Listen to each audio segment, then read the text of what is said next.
Hello. There we go. I forgot to unmute. What's up, guys? I was just bored. So yeah.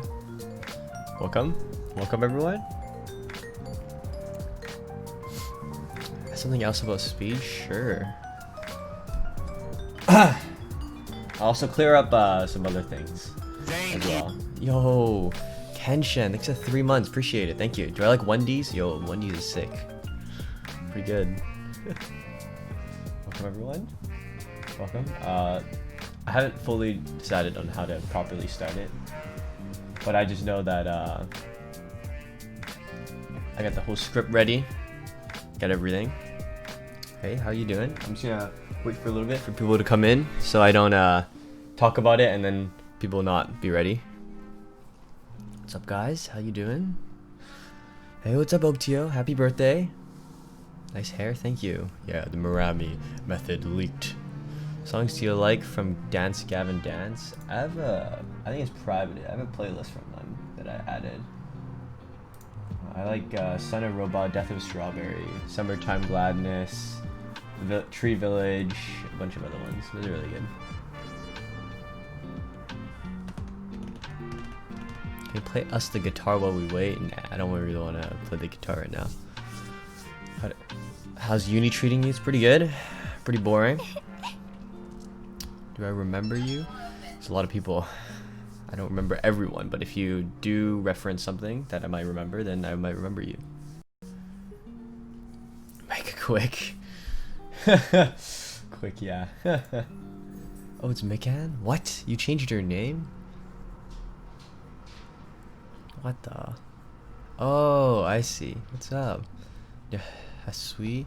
Oh, it's probably this one, the HyperX. This board. This board. HyperX.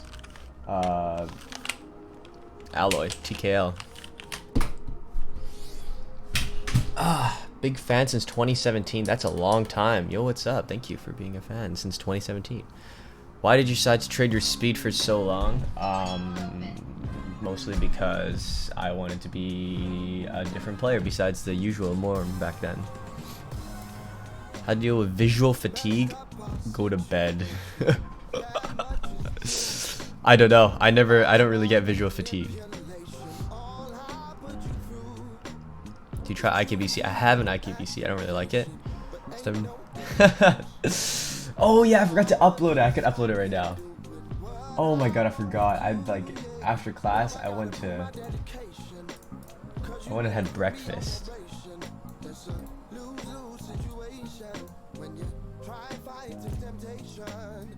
Yeah, I got very messy. Sorry guys, it's very messy. Like really messy. Like really messy. I don't know if I can show this actually. Like it's really messy, guys. Like just give me a break.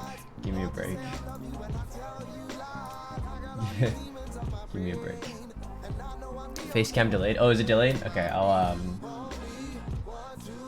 fix it right now.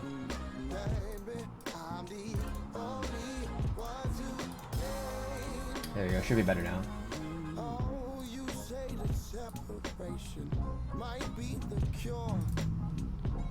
There you go. There you go, clean up my desktop just like that. Oops, sorry. My desktop's so messy because I'm too lazy to clean it. 2017? Yo, Snorkel, thanks for the Twitch Prime, so I appreciate it. Who has the best stamina? Probably like, I don't know, Marami. Marami has the best stamina. I'm gonna quit Steam actually, so I don't get notifications.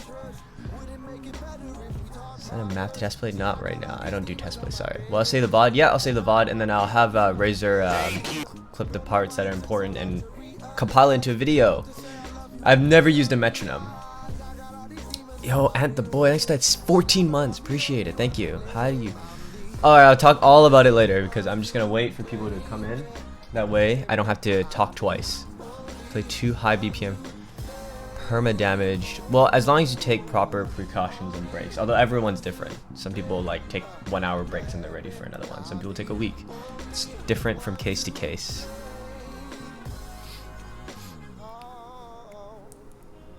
Who do you get your speed from? Focus on no mod on a certain rank, then I should. Honestly, you can start speed whenever you want. Whenever you want. I don't think you shouldn't be confined to a certain rank to practice speed. If anything, any skill set should be practiced, can be practiced at any time, depending on how you want to play the game. You want to play it, you want to play speed early, go ahead. My class, it was pretty good. I had a physics class. The prof had no idea how to work Zoom, so we spent like 15 of the hour and a half troubleshooting, and then another like 45 talking about syllabuses and whatnot. And then he got into the class, and time was up already.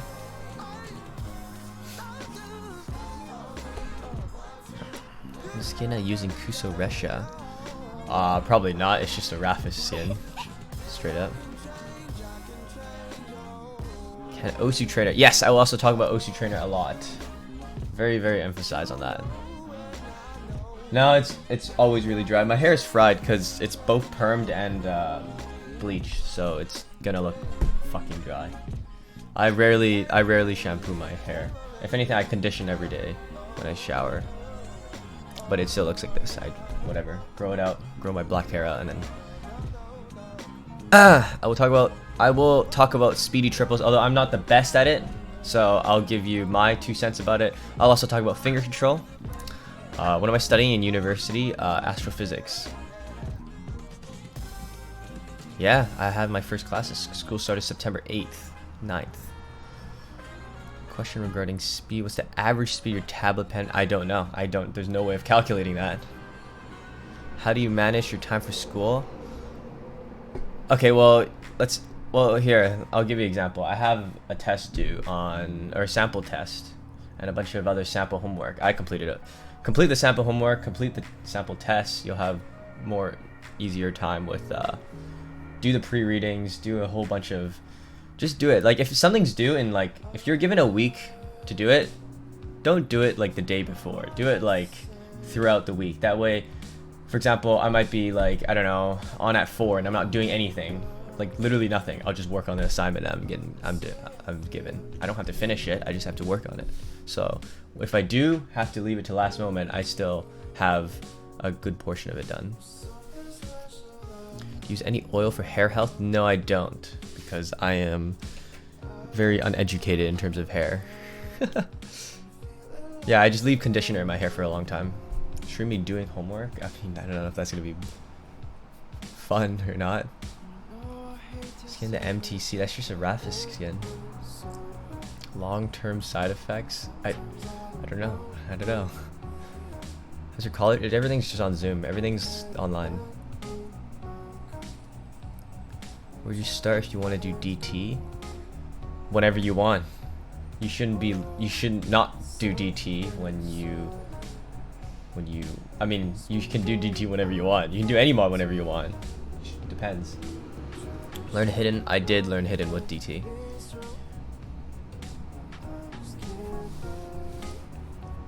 What are you doing when you get tilted or unmotivated? I work out. Or I drive. How do you recommend learning 10.3? Well, I mean, I'll also get into that. I'll also get into learning high ARs as well.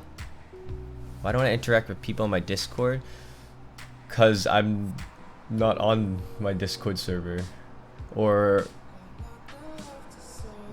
I don't really look at PMs. I don't look at PMs in general. I don't look at anything. I'm lazy. I don't do anything. I just use Discord to talk with my friends, and then I'm out. That's it. What is that software? I have no idea what that is. It's not that I don't want to look at DMs. It's just I'm too lazy. I'm really too lazy. Like, if I get DM, I just forget about it. I've never used this program ever in my life. I don't even know how to stream 300.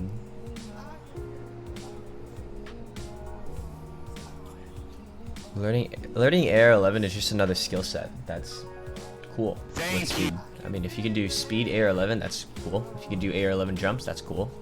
So it's just another specialty that you can perfect. Yep, I do. Have some advice on how to not to start stream too early.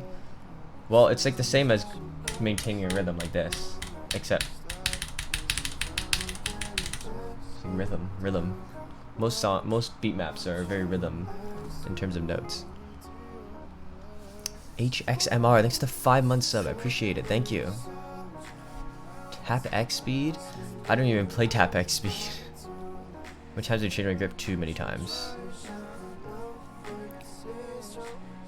I will also talk about wrist up, having wrist down, but that is just my preference. Low BPM, tap harder. I will also talk about that as well. What's the difference between tournament DT play and typical farming DT play? Tournament DT play has a lot of more skills required into it. Not necessary. Most farm DT plays focus primarily on aim and maybe some like high BPM. In that high BPM range, you just alternate. But in terms of tournament DT, they're focused more on lower BPMs, BPMs that you can actually single tap, unless they add like a high BPM 300 map. Most of them focus on, some are reading, low AR, high BPM, stamina, finger control, consistency. Those are the types of things that tournament DT challenges. Can we start? Sure, I'll start then. I was just answering a bunch of questions. Okay, so let's start with the first thing I want to talk about. Let's see. I think the very first thing when you build speed is you want to measure your, maybe I should get like a paint. I'll prepare this with like slides, I just realized.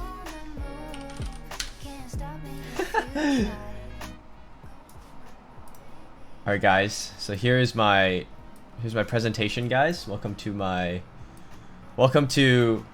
Speed 101, the first class. I'm your professor. My name is Professor RyuK. I will be teaching this course. Today I'll be outlining the class syllabus. So today we're gonna go over some key things before we get into the actual talk about speed. So the key things I want to talk about is, where did my mouse go? Okay, no, that wasn't the first thing I want to talk about. So the first thing I want to talk about, before starting the actual talk, I'll give you the outline, the basic rundown. So the first thing I'm going to talk about is, where do you start? So the starting point. Alright, excuse my writing, I'm using my mouse and it's very hard. Actually, you know what? I have a tablet, I'm actually so dumb. We're going to talk about the starting point. When do you want to learn speed? What are you doing when you do speed? What is speed? We're going to talk about that. And then after we talk about speed, we're going to talk about building onto it. In this case, hold on, let me look at the script. In this case, we're going to define what the types of speed are. So defining, oh my god, defining speed types. Alright, we're going to be talking about defining speed types. So we got stamina, raw speed, low BPM speed actually qualifies, you know, being able to act long streams that are of a lower BPM at lower intervals. Talk about that. We're also going to talk about, what should we talk about after that? We're going to talk about rhythm complexities, actually. Rhythm complexities, we'll talk about that. Complexities. I have the worst handwriting. So, rhythm complexities. We're going to talk about what counts as long streams, what counts as short stream, what counts as burst, what does it mean to hit, use Notepad? Okay, fine, I'll use Notepad, man. I just wanted to feel like a lecturer. No, I'll use Notepad later.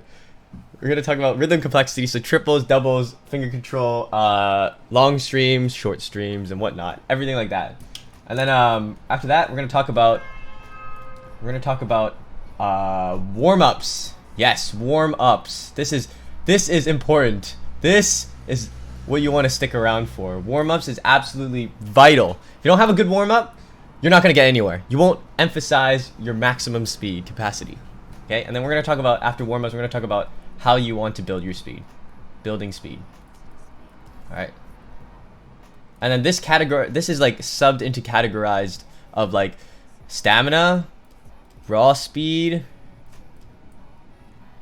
and I think that's it. Stamina and raw speed. Those are the two things. What you want to build. You want to build speed, raw speed. And I'm also gonna, as well as while we're talking about this, I'm gonna talk about like things that help to me. So such as single tap.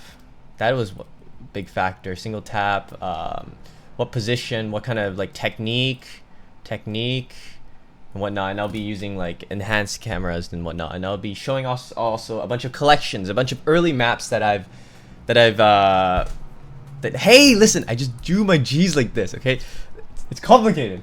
I'm also gonna show my collections. I'll upload my collection.db to my Discord server. I'll show what kind of maps are incredibly good for building speed and everything like that. And I don't actually know what to do after that. I'll also talk about recovery, stamina recovery.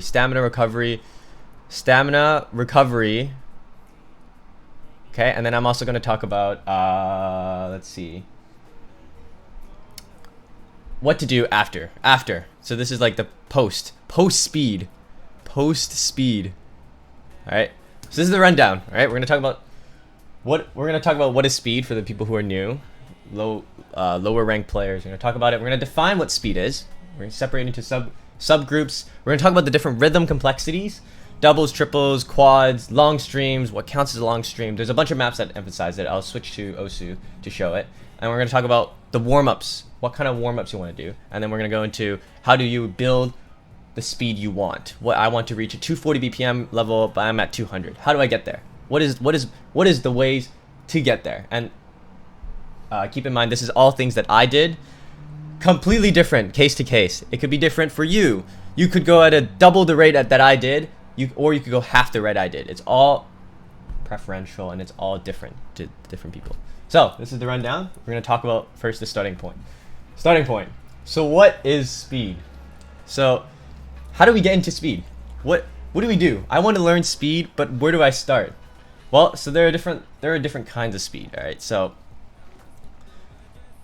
if you want to start at speed, a good place to start is actually no mod rather than DT. Like, it's kind of very counterintuitive because you want to go double the speed, so you want DT, but in fact you actually want to start at no mod speed. The reason why I say no mod speed is because you want to it takes a while for, especially if you're really high ranked, low ranked, you don't actually, like, it's hard to read higher ARs, especially since if you're only playing like aim-based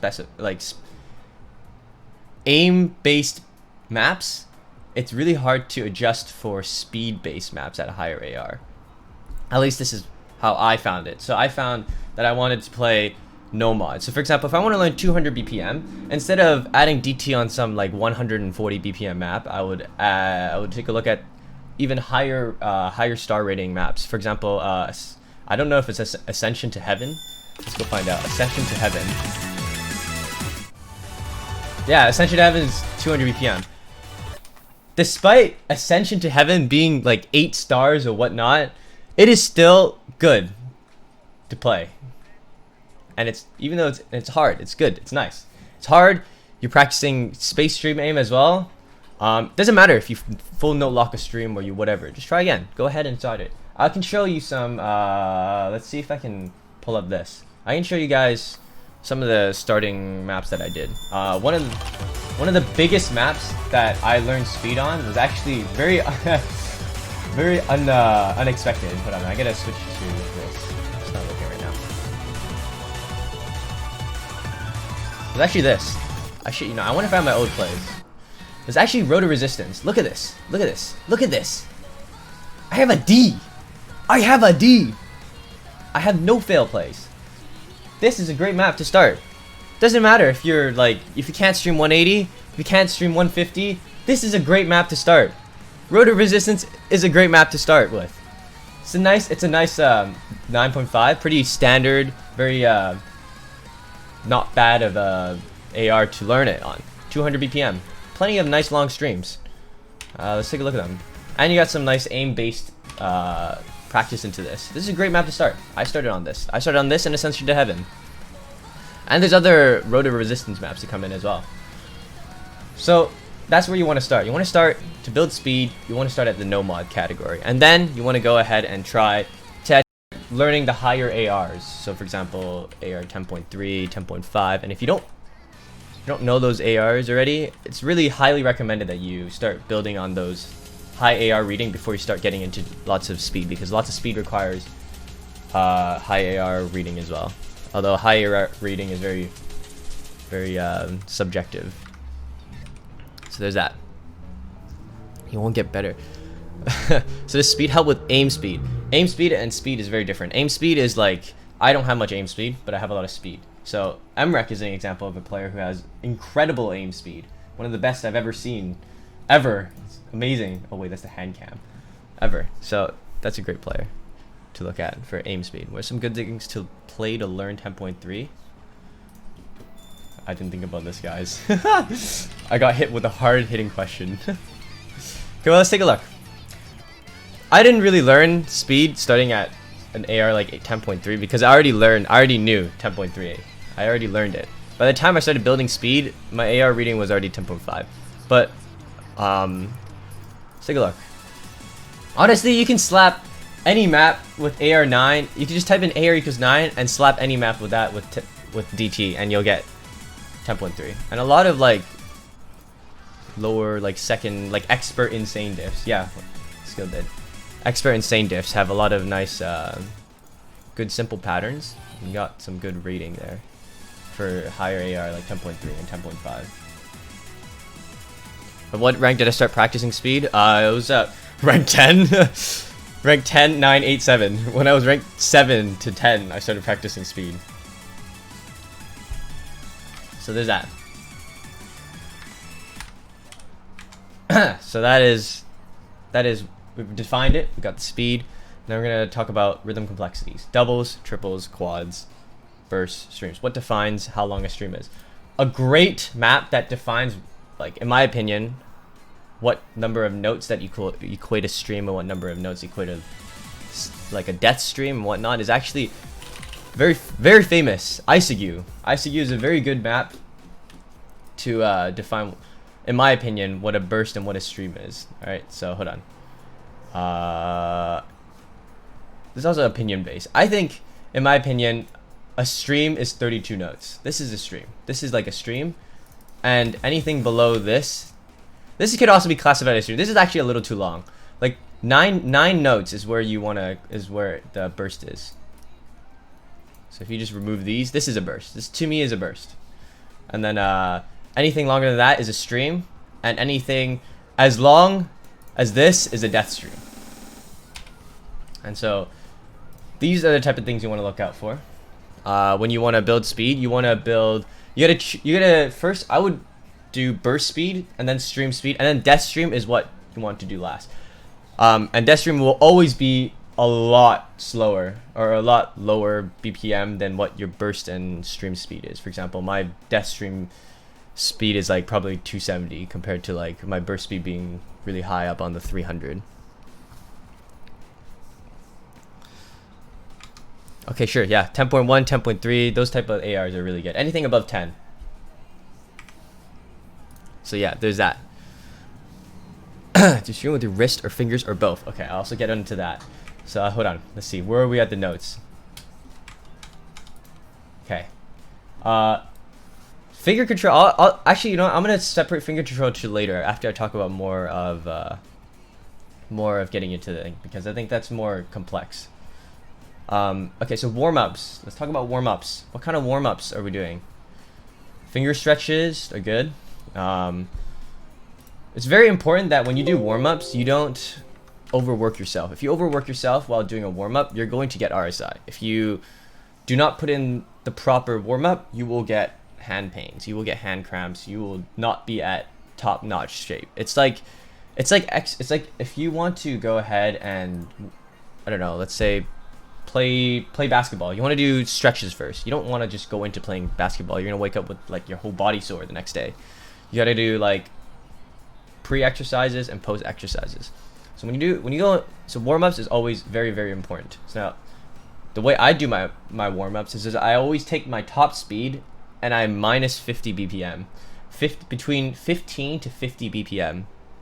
So for example, if today I'm going to be playing 270 BPM, I'm gonna go ahead and start at 220, 210, work my way up.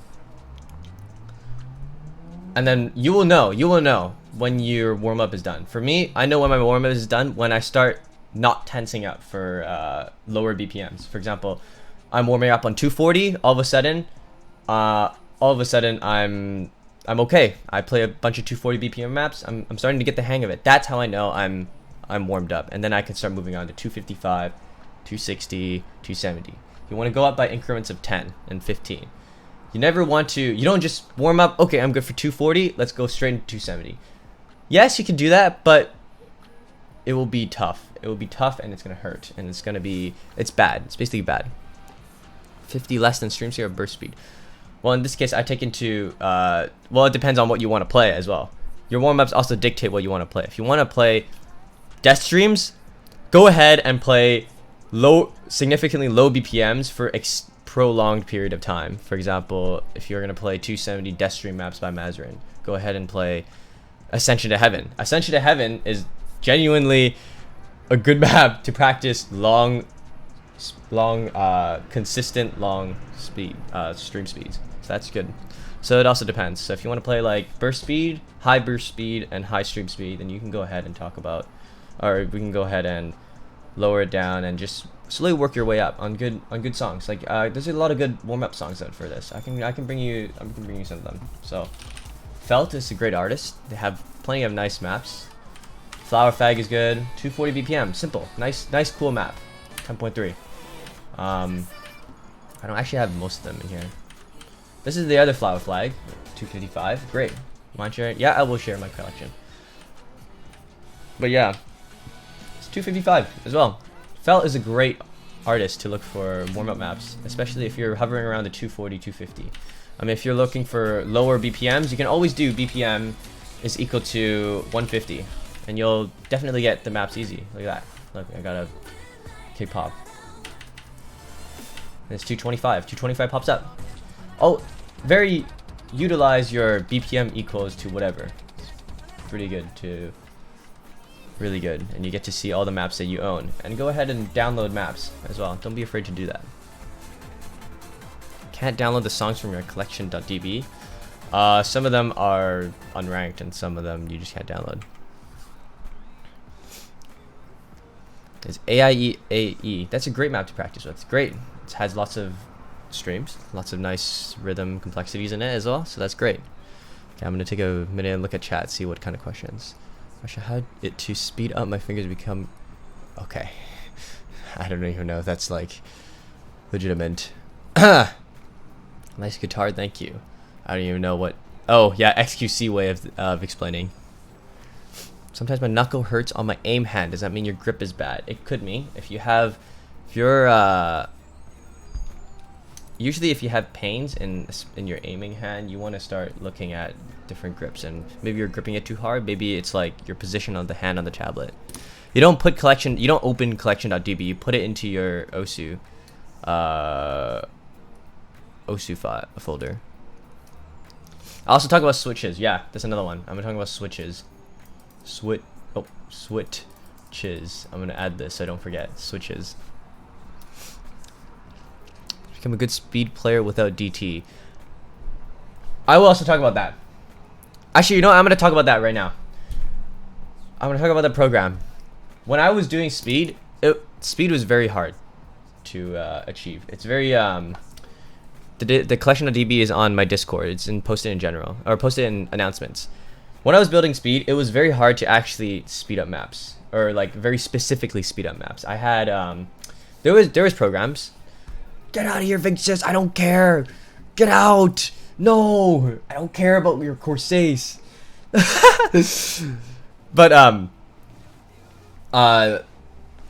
now there is a great program made by Fun Orange. Shout out to him for being an absolute god for making this program. Now you have a very easy way of speeding up maps whenever you want and doing whatever. It's OSU Trainer. Absolutely amazing program. You can take whatever map you want and speed it up, and you can adjust AR, adjust everything without having to go into the editor and mess with it yourself. When I did it, I had to do that, or I had to use external programs that were very, very, very basic. DevZ, thanks for the sub. Appreciate it, man. Thank you, thank you, thank you. There was also McOSU. That was another one, but I didn't really use McOSU. It's in the announcements, man. How can you not see this? Okay, oh my god. Okay, well I'm gonna have to do a tutorial. Okay, guys, welcome to my tutorial. We're gonna go into announcements, And wow! Oh my god, dude. It's right there. It's right there. Oh my god. Beautiful. Beautiful.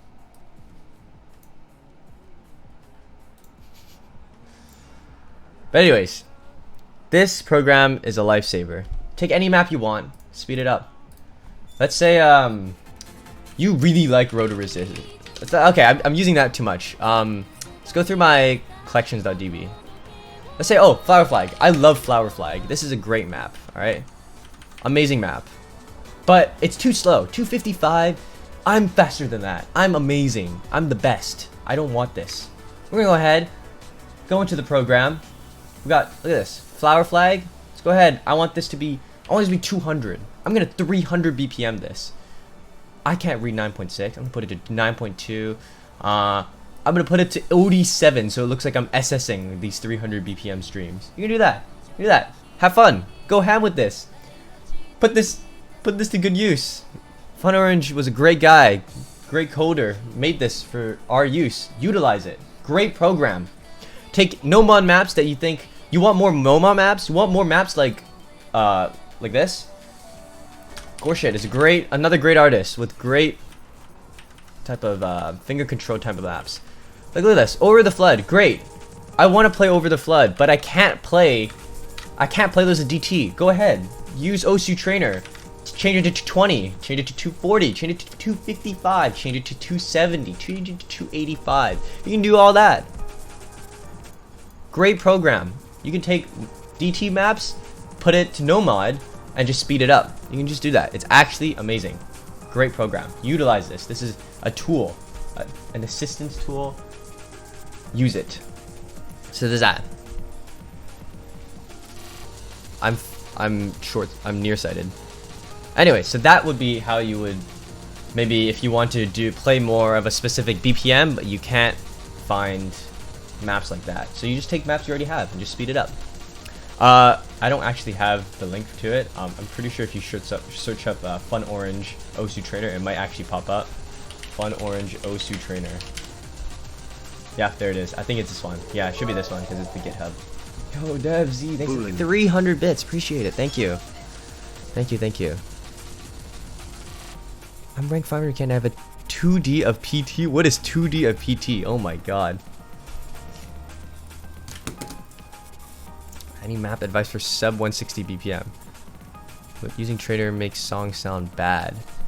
Sub 160 BPM. You can go ahead and put halftime on a lot of maps. Very rarely do maps are like below 200 BPM. If anything, below 200 BPM with DT is very, very, very, very rare. If anything, those are the ones that are like alt heavy and whatnot. Okay, I'm gonna show you. What do you do? Okay. Oh my god, Dempsey, thanks for 300 bits again. Appreciate it. Put it into your Osu folder. That is my shadow play. That is not my Osu folder. So you put it in your Osu folder. You see this collection.db that you have? This is the thing you want to replace, and you get everything, all the maps that I have, or all the maps that you have downloaded into the collection. This is a very misconception. If you put this in, you don't automatically get all the maps. For example, if you don't have this map, it won't be added to this collection until you download this map. It'll add the maps that you have that I have as well into the collection. I tried uploading my folder. I'm too lazy to do it. I can't do it. Regza, thanks to Twitch Prime sub. Appreciate it. Thank you. Okay. Yep, it's possible to get good at high ARs with 60 Hz. Alright. That was that. We're talking about Osu Trainer. Great program. I'm gonna go do this so it's cleaned up. Red Dango, thanks for 28 months. Appreciate it. Thank you. Thank you. Okay, Osu Trainer gone. We're done with this. Okay, so there you go. That's how you do it. What's up, Tynamo? How you doing? Yeah, Collection Manager is another one. I don't have the link to that though.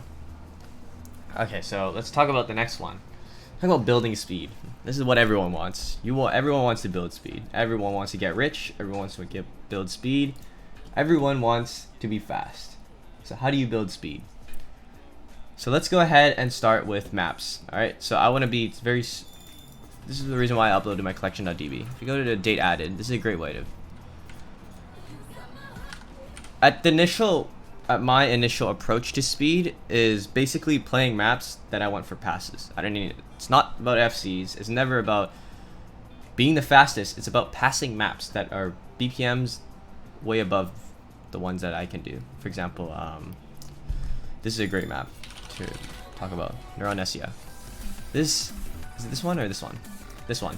This is a great map. This is an absolutely great map to start speed on. With DT it's 266, a little on the high side for most people, but it's where I started. I wanted to build 266 BPM with a map that encompasses a lot of skill sets. This one has a lot of nice aim added, some techno sections, and then you get like some where is it?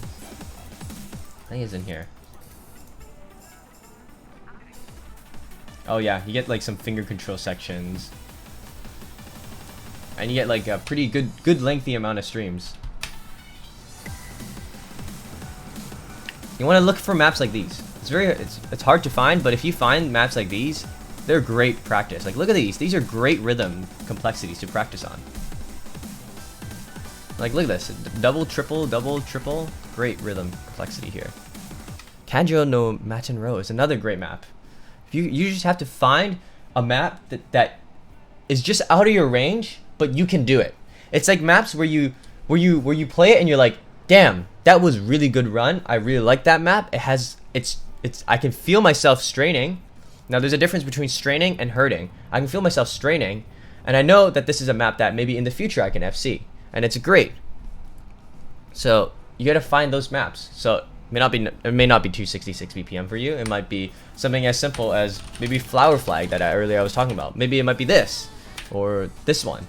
It might be this. Great map, has a lot of nice rhythm complexity to it. I'm just slightly out of the range to FC it, but it's doable. So I'm trying to pass until I get it. That's a great map. Near Distant Future is another great map to practice on. Although a little on the long side, and probably something even more out of reach because of its length and its hardness and its difficulty. But it's still a map that you can practice. You can practice. It's very important that you do this. Are these questions confined to just speed? Better at streaming stamina and long maps. Well, I'm talking about everything related to speed. How much is finger positioning? I also talk about that. A switch routine. I don't do switch routines. I'll talk about switches as well. ACK is your way, or at least in my opinion, my way of determining how well I'm managing on a map.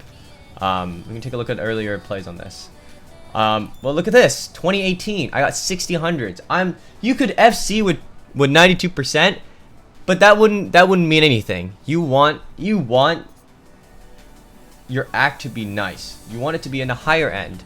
When you practice speed, your ACK maybe start at like 85%. That's normal. On the BPMs you're not comfortable with and not good with, that's normal.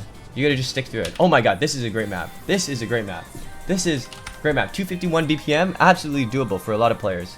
A great map to play on as well. Has a lot of nice streams and a lot of nice aim patterns as well. Good map to start. Is single tap better? Okay, that's what the next one I'm going to talk about.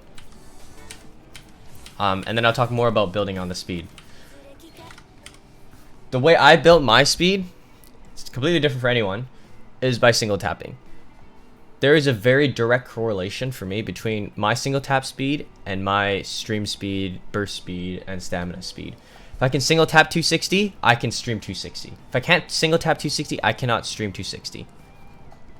But this is how I built it. It's different case by case. You could stream 260 and cannot single tap 260, but everyone is different. I'm just saying how I learned it and how I was able to do it. I can single tap high BPMs. That was the key thing.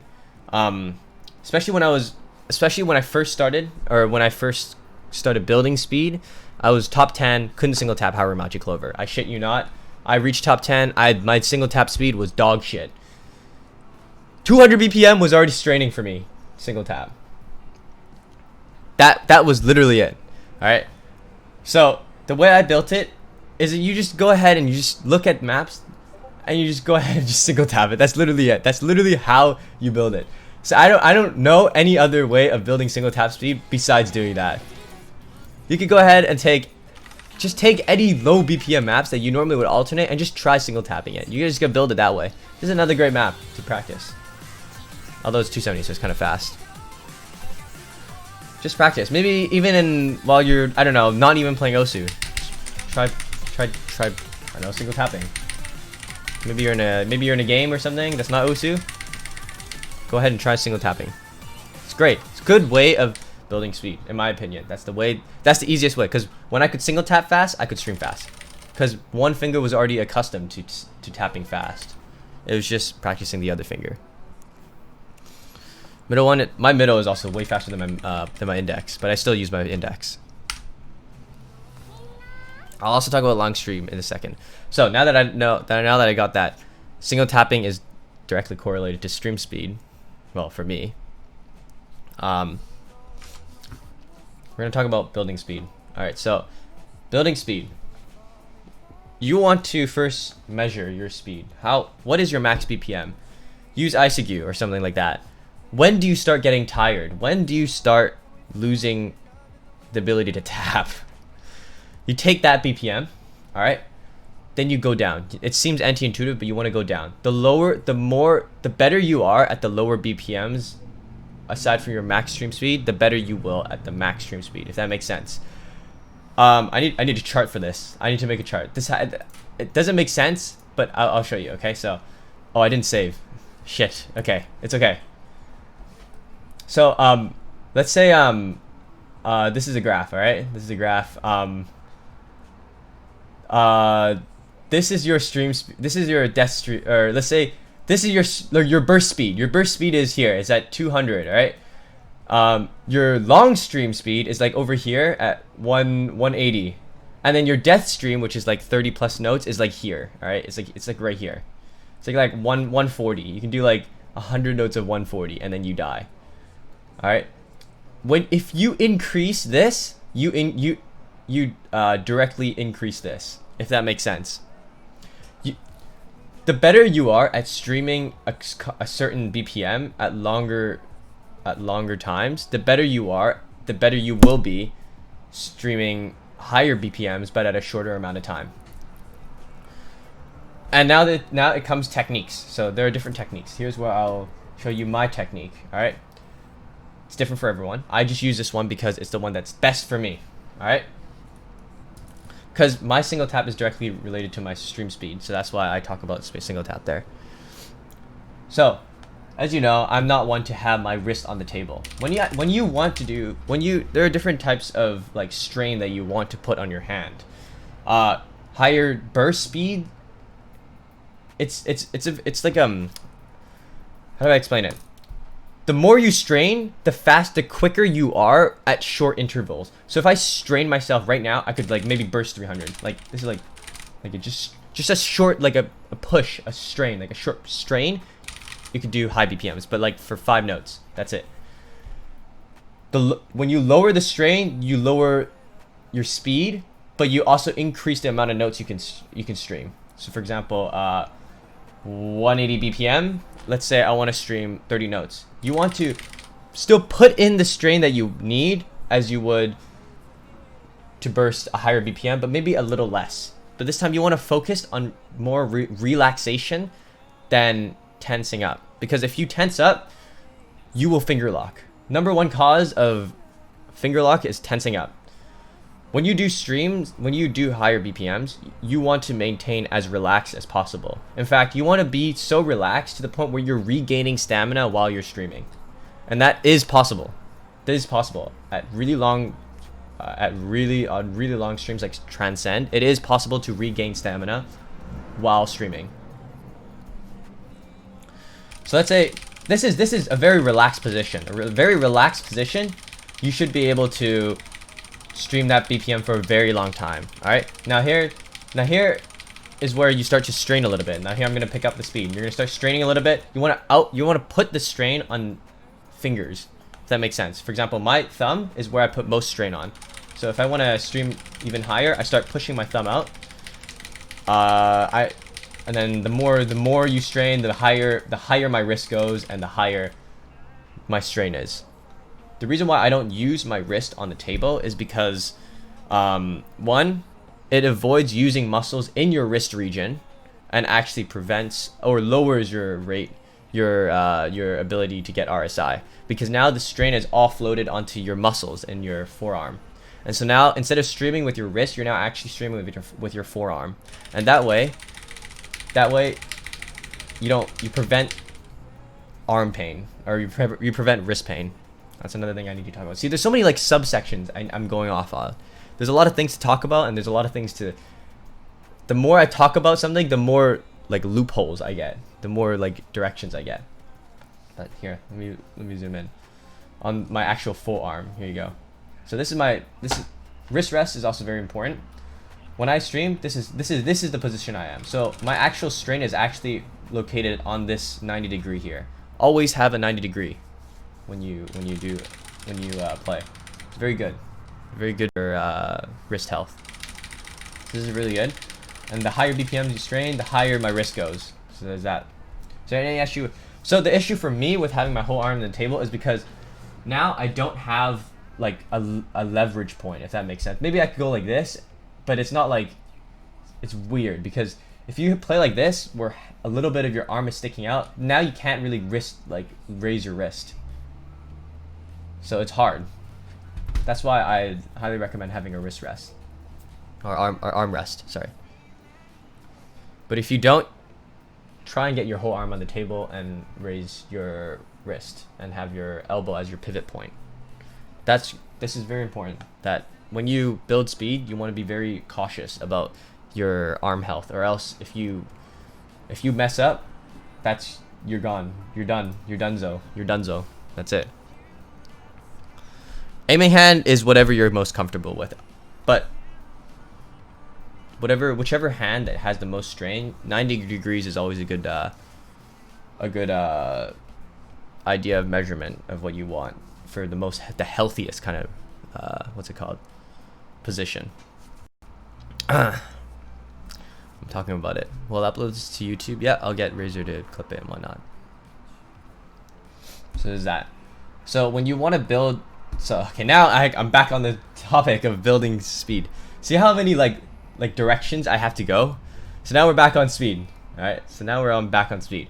So when you build high BPM, all right, you want to build death stream and stream speed, not your burst speed. This is something that increases automatically if you build stream speed.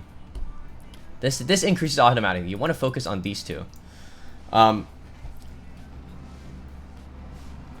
Is there ever a case where mashing is reliable? Well, if you mash, you're not gonna gain AC.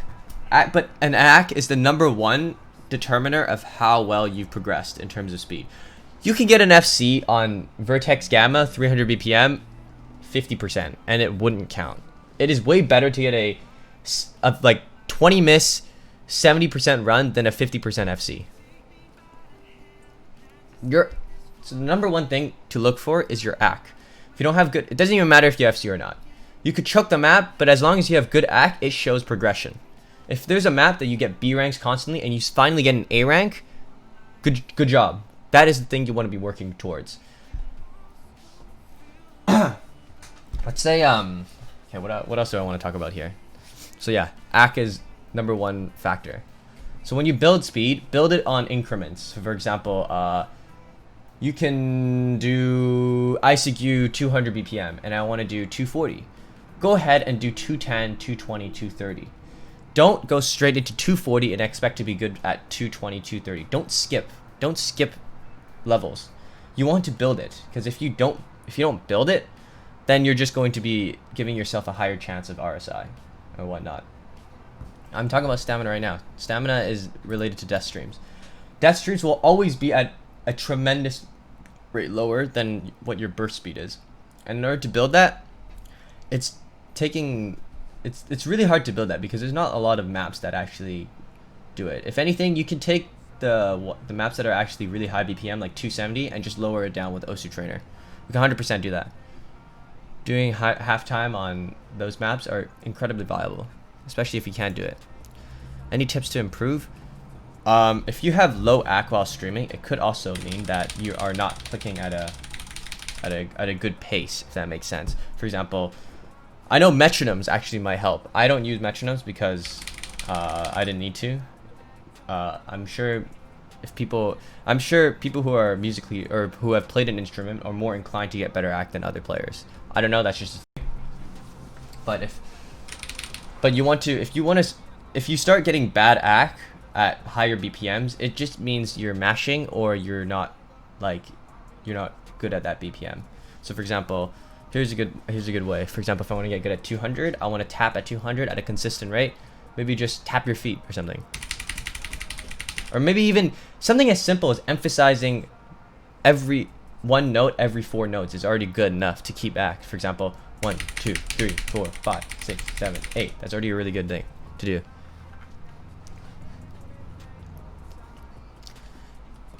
I don't think triples and quads and doubles help with death stream. Those are just practicing finger control. When you want to practice death streams, you want to be as relaxed as possible.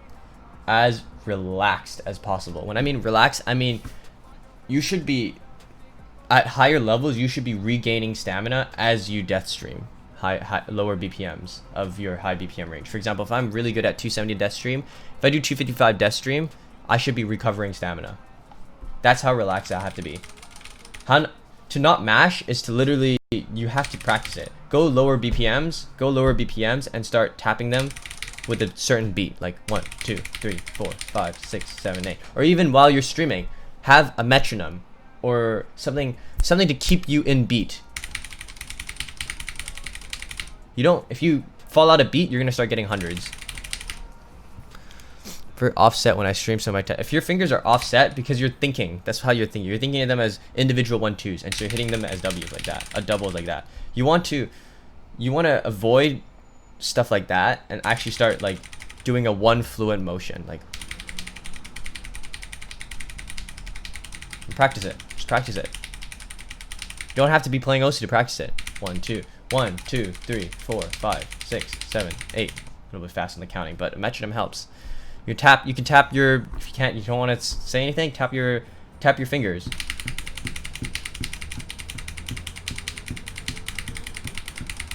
Let's go faster. Keep going faster and faster and faster. That's a great way to practice death streams with AC.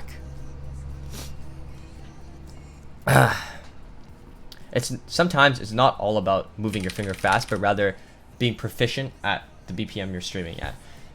There's a difference between being proficient and mashing. Two players could stream 180 BPM fine, but one could get 70% and one could get SS. The one with SS is more proficient at it, and the one with 70% is mashing. Because when you mash, you're disregarding AC. You just want to get that. You want to squeeze every single speed you have into mashing it. Like you completely disregard AC to do that.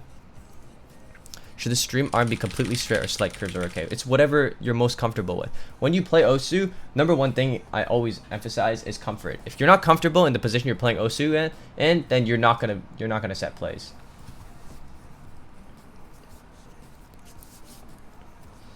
Yep, Gabe. Just get if you can't get 90%.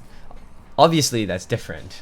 When you get into higher BPMs, obviously mashing is a very viable strategy because it's just inhumane to actually properly individually decipher 1 out of 32 notes in a 300 BPM stream.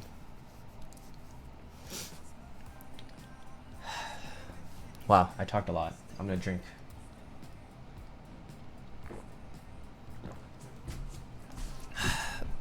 Loses stamina really quickly. If your secondary finger, it might be because you're putting strain onto that finger. That might be another reason why you'd be losing stamina on that finger. You want to offload your strain. When you're straining, you want to offload your strain to a different finger besides your 2 fingers that you're tapping. You don't ever want to strain your wrist or the 2 fingers you're tapping with. You want to offload it to maybe a different finger or maybe even higher up in your arm. For example, when I offload my strain, I offload it to my thumb. And I know Gaze McGee, Arison, offloads it to his pinky. That's why his pinky fucking sores. Marami probably offloads it to his thumb. That's why in some plays you're able to see this, his thumb against the keyboard like this, because he's using his thumb and pushing against the keyboard, and that's where all the strain is going. It's actually going through the thumb onto the keyboard rather than any of his other fingers that he needs to stream with. How do you offload? Well, positioning of your hand and technique. Kokizi does this, and it offloads the strain to his pinky. Pushing on your keyboard like this and streaming like this, it offloads the strain onto your thumb. For me, you can't see from this angle, I'll do it this way. For me, okay, that's even worse. For me, I offload it like this, so my thumb is like this, curved. Although this is also very unhealthy, but whatever. Oh well, I just assumed that because when I can actually offload my my strain onto the pinky like this. Now it's gonna go on to YouTube. I'll get a Razor to clip and whatnot. But I'm gonna take a call. 1 second.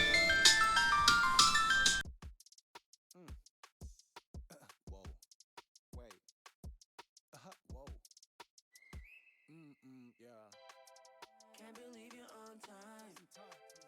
Like your Amazon Prime. Weird flex, but alright. Ooh, yeah, yeah. Know my worth, know my price.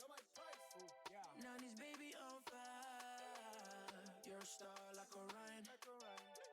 Weird flex, but alright. Ooh, yeah, yeah. Know my worth, know my price. Okay, yeah, you do not impress me. Okay, I'm back. Oh, I see. I mean, for me, if you use the pinky method, it kind of works. I just assume he always did it like that because it works. It's a method I tried, but it started hurting because my pinky was curling too much. I tried RTX voice, but then if I do that, then you won't hear the keyboard. Okay.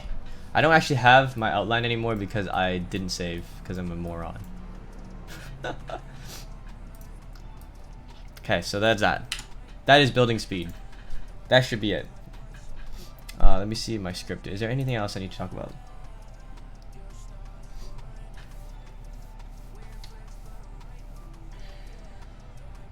Switches? Sure. Let's talk about switches. Let's talk about switches. Switches! The bane of existence. There's a switch war. Everyone hates one switch. Everyone hates one switch. My tip to you is literally, or my opinion on it is literally, it's literally opinion based. Switches are completely opinion based. However, there are a couple switches that I will mention that are not opinion based and it may stem from a bias, but not really at the same time. The two main switches I want to talk about are MX Blacks. MX Blacks. I would just say Cherry Blacks or MX. Okay, I forgot the MX. MX Blacks and MX Silvers, and I'll talk about why. All right, I'll talk about these two things. You can feel free to disagree with me. You can feel free to agree with me. Completely opinion based and completely based off of the experiences I had. All right. Before we talk into this, we're gonna talk about the different type of switches that most commonly. What are the most common ones? You got Cherry. All right. You got Gateron. All right. These are the two most popular companies. Although sometimes you got Kale, Zelios, Telios, Gateron, Aings, whatever. Blah blah blah blah. But I'm gonna focus on the main ones. These ones, and then the two subcategories being linears and tactiles. So, some players play better on tactiles because it gives a feedback. Some people play better on linears because they don't want that feedback. Completely opinion. I, myself, like linears. I also like tactiles. I'm completely fine with using one or the other. I prefer MX Blues for typing. I prefer MX Reds for playing Osu. Completely opinion based. I could switch based on the days as well. Just know that this switch does not dictate how fast you go. Or sorry, that's bad word. Does not dictate how fast you can possibly get. There you go. You could be faster on reds than you are on browns. That's normal. That can be a thing. You can be slower on blues because it has a higher, a heavier actuation than reds. That's completely normal.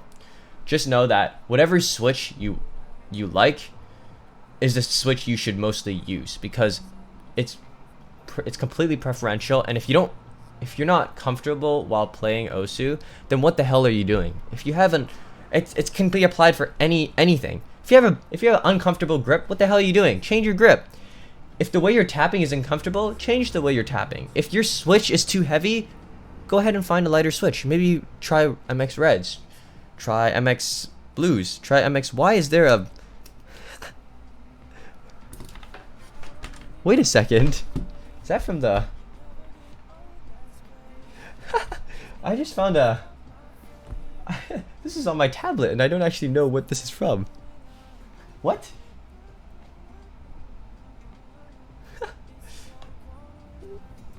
Okay. What is this?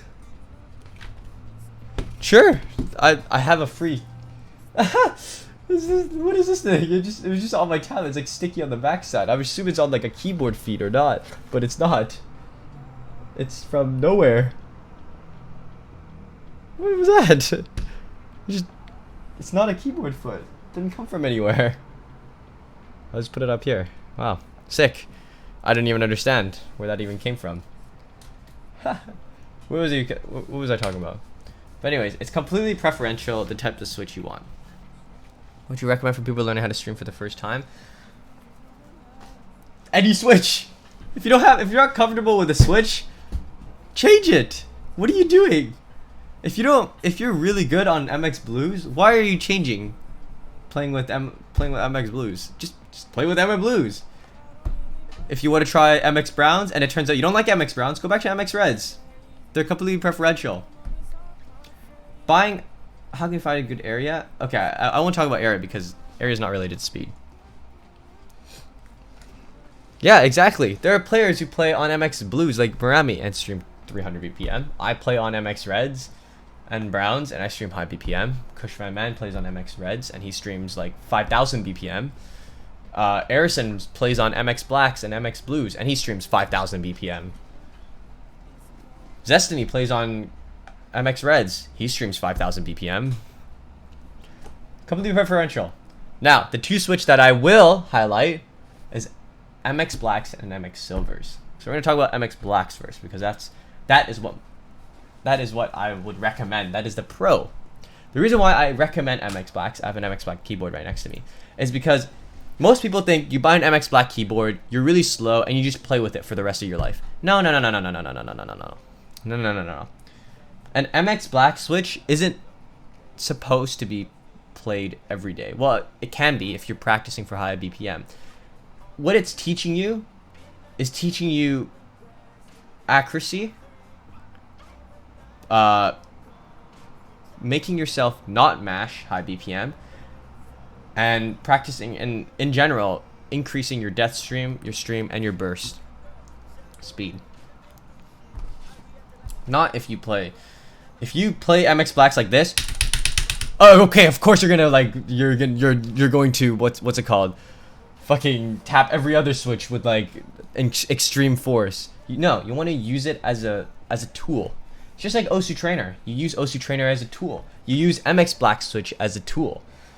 You want to increase high BPM, but you've tried a lot of strategies. It's not working. Sometimes it's best to just work backwards. I use MX Blacks. I use MX Blacks a lot. They're really good to increase your stamina. Yes, they tire your fingers out. Yes, you're not going to stream the max BPM you can stream. That's normal. But think of it this way. If you can stream 200 BPM, all right, and then you use MX Blacks, you're set back to 180. But if you build on MX Blacks to stream to 200 BPM and you move back to your old keyboard, you'll be placed at 220, 240, easily. Easily 220, 240. Maybe even higher. Honestly, actually, that's kind of a over-exaggeration. But you'll be able to stream higher BPMs easier because you've trained yourself in a way to death stream the BPMs that you normally play on. For example, if you play 180 BPM, despite it being a stream, but you're playing on MX Blacks, you're actually death streaming because you're putting in much more effort than you would if you were using your old switch. And then you move back to your old switch, all of a sudden you've increased your stamina. So there's that. It's literally like Goku training. So there you go. That's how you do it. Great. You can use any map on Osu Trainer. You can use any map for Osu Trainer and it will be good. Any map that helps build your speed, great. Use Osu Trainer on it. Heavy switches. I use MX Blacks as an example because it's the most common heavy switch. You can use any heavy switch, but don't use like vintage blacks or something like that. That's like, at that point, I think it's just ridiculous. Like what? You don't need vintage blacks to stream 300 BPM. It's like, you can increase this. You can increase the weight of the actuation. Just don't increase it to such an exaggerated amount. Some people think MX Blacks is maybe too hard and want a more tactile version. MX Greens are a great example of one. Yes, MX Greens. I don't know if Razor Greens are MX Greens, but I know their old switches were MX Blues. But I know MX Greens are great heavy switches for tactile people. People want to play with more tactile kind of MX Blacks. MX Greens is your go-to. Yeah, I'm pretty sure Razor Greens are MX Blues. So that's that. That's the switch category. I'll talk about MX Silvers now. Controversial. People have MX Silvers. I'm not judging. I'm not doing anything. I'm just talking about it and giving my own 2 cents. The reason why I'm very against MX Silvers is because this is your stream speed. Alright, you use MX Silvers, you're gonna instantly jump to over here. Sorry, it's backwards for my camera. Sorry, this is behind and this is forward. Actually, no, I'll do this is behind and this is forward, okay? Just to not confuse. This is 200, alright? You're using this is your bench line. I can stream 200 on MX Reds. I buy MX Silvers, I'm all of a sudden up here. I can now stream 240 BPM. Hooray! Great! Great! Amazing! Let's try going back to my old keyboard. Shit! I'm so slow on it. Now I'm stuck on MX Silvers. I can't leave, I can't move all over, and now I'm stuck on using only MX Silvers for the rest of my life. Another thing that can happen with MX Silvers is your act significantly drops. MX Silvers doesn't actually teach you anything, but teaches you how to mash faster, if that makes sense. When you get to higher BPMs on Silvers, you're going to start noticing a significant act drop. Like a very, very significant act drop. Because you're no longer tapping to the beat, but rather tapping to abusing the short range actuation distance. And so so you can't really get anywhere if you do that. If you use MX Silvers, like you're kicking yourself in the foot, but you get sent forward 500 meters in a race. Yeah, I'm 500 meters behind the other guy, but I can't actually progress any faster. Like, that's why I'm very against MX Silvers. Yeah, sure, people are different. Some people might excel on MX Silvers, and for the rest of life, use MX Silvers. Sure, go ahead. I mean, if it works for you, it works for you. In the end, it's all personal preference. My personal opinion about MX Silvers is that you can disagree, you can agree, whatever you want. It's just, in my opinion, I think MX Silvers are bad because you're handicapping yourself to one switch, and that's it. And it's just teaching you how to mash, and that's it. Yeah, there will be a condensed YouTube video. Yeah, exactly. You can see there are many players who have fallen into the trap of using MX Silvers and then trying to go back to their old boards just die. Another thing that I'll talk about MX Silvers is it's horrible. Like, you're typing, you're fat fingering every other key. It's just not a good switch to type on. It's not a good switch to use for gaming. You're not going to. It's such a scam. Like, they always mark it as that 1 millisecond, that 1 nanosecond may be the life or death in a tournament situation. No, it's not. You're not gonna dodge a nade faster because you press A faster. No, because of the actuation distance. That's so dumb. No, that's not gonna happen. What's probably gonna happen is you're gonna press A but fat finger, like, I don't know, S, and you'll go backwards in the diagonal direction and die to that nade. It's not gonna happen. It's just not ideal. Play with a switch that you're comfortable on, you relax, you like the switch, you like the sound, you like the feel. Play with that switch. Don't change switch because someone else uses a switch and they're much better than you. No, don't do that. Maybe it might work, maybe it not. It's different for everyone. You want to use a switch that you are comfortable with, and it's good. And if you are trapped with Silvers, don't worry, you'll just have to work backwards. and be slow again. Go back to using reds and then slowly advance from there. What MX black boards do I recommend? I highly recommend Ducky or Leopold. Those are the two ones I have and I really enjoy having. Then use browns. There's nothing stopping you from using browns over reds. I mean, if you enjoy using browns, then use browns. If you do well on browns, use browns.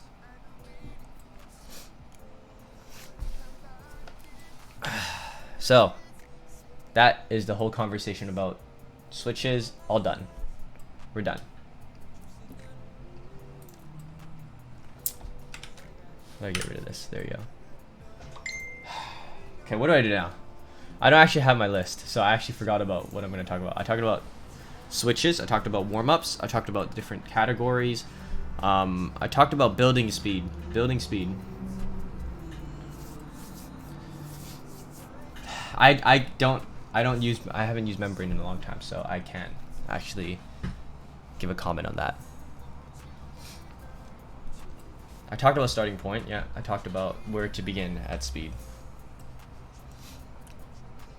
High AR reading.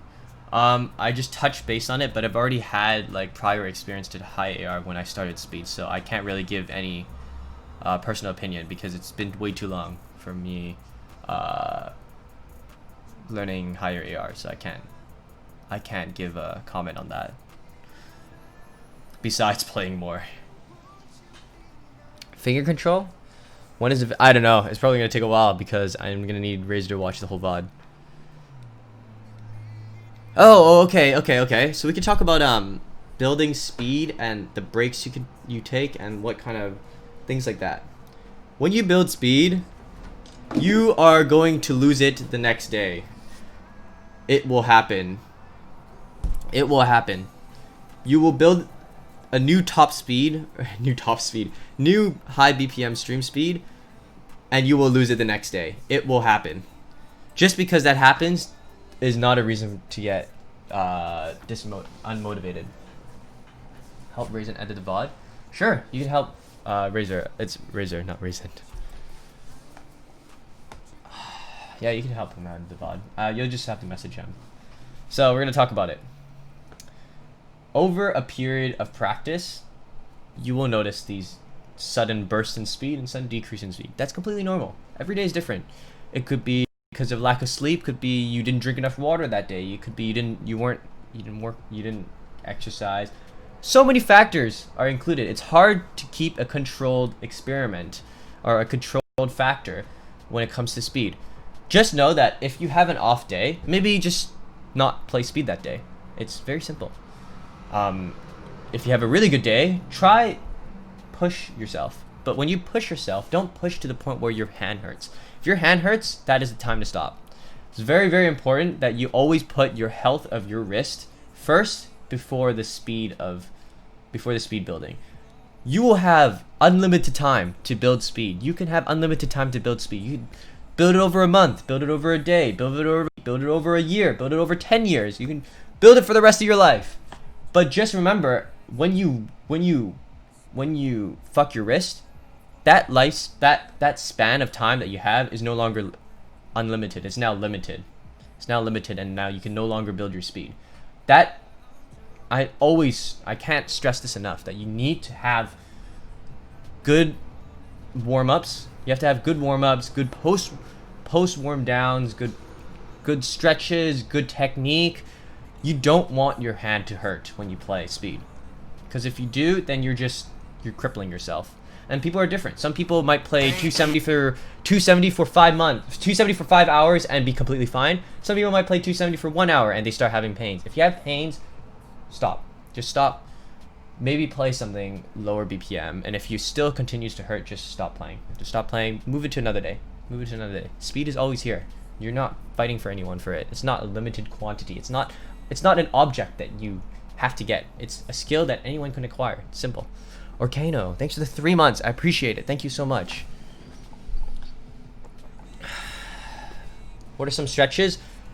What's his name? Professor Levi or whatever, that guy who did the wrist. He has great hand stretches and whatnot. He has great hand stretches. Even just after a very intense section, you can just do simple stretches like this. Maybe just do wrist rotations. Maybe after a really intense map, just warm down.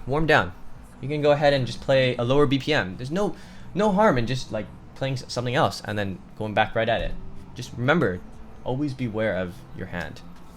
What do you recommend for warming up? I always recommend, so I talked about this earlier. For me, 50 BPM below your highest BPM is how I warm up. Yeah. And you go from the 50 below your highest BPM and you start working out from there. And if you need lower BPMs, then do lower BPMs. Just know that you'll know when the time is right to move up to a higher BPM, when you start getting more consistent at that BPM, and then you start going up. Sometimes it takes people 2 hours to warm up, 3 hours. Some people it takes 30 minutes. It's normal. How do you choose the map you want to play, hidden double time? Well, I just look at the leaderboards. That's how I choose it. Okay, so I'll talk about it. So there's different types of pain. There's sore, strain, and actual pain. So the difference between all of them is the strain. When you're doing a stream and you start straining, that's as long as the strain can be offloaded to your fingers away from your wrist, then that's strain. If you can't offload it and you start feeling sharp like pains, then that's where you should stop streaming. You can just stop. Like if you're in the middle of like a, I don't know, 180 BPM stream and you can no longer offload the strain and it starts hurting, then you should stop, because that's your muscle cramping up and telling your body, hey, this part of the muscle is being overworked, you should probably tone it down. And so that's where you should start. Now that would be pain. So there's two different things here, strain and pain. Pain is when you can't offload the strain and it starts to really hurt. Strain may be just like tension, like it'll just be like friction, like you'll just be like, it's like really solidified and hard to move. But usually when you're playing like higher amounts of BPM, strain is good. It's a way to push your hand to go faster, but at the same time, when you're going for longer streams, you want to reduce the amount of strain that you're putting on your hand to the point where you can start recovering stamina. If you get numb, it may be because you're very nervous, or it might be because you're overworking your muscle to the point where it no longer sends you pain signals, it starts sending you numbness, and that's also really bad.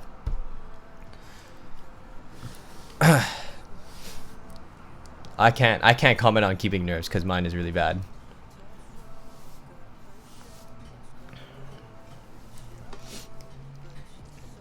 Yeah, when you're lifting, let's say you're doing a bench press and you start getting like really tired near the end, and you start pushing yourself, that is the strain and soreness that you can experience. But when it starts hurting, that's when you should start putting down the dumbbells or your bar and moving on. So you want to put strain. I'll write this down. So strain is good. Strain is good. But pain is not.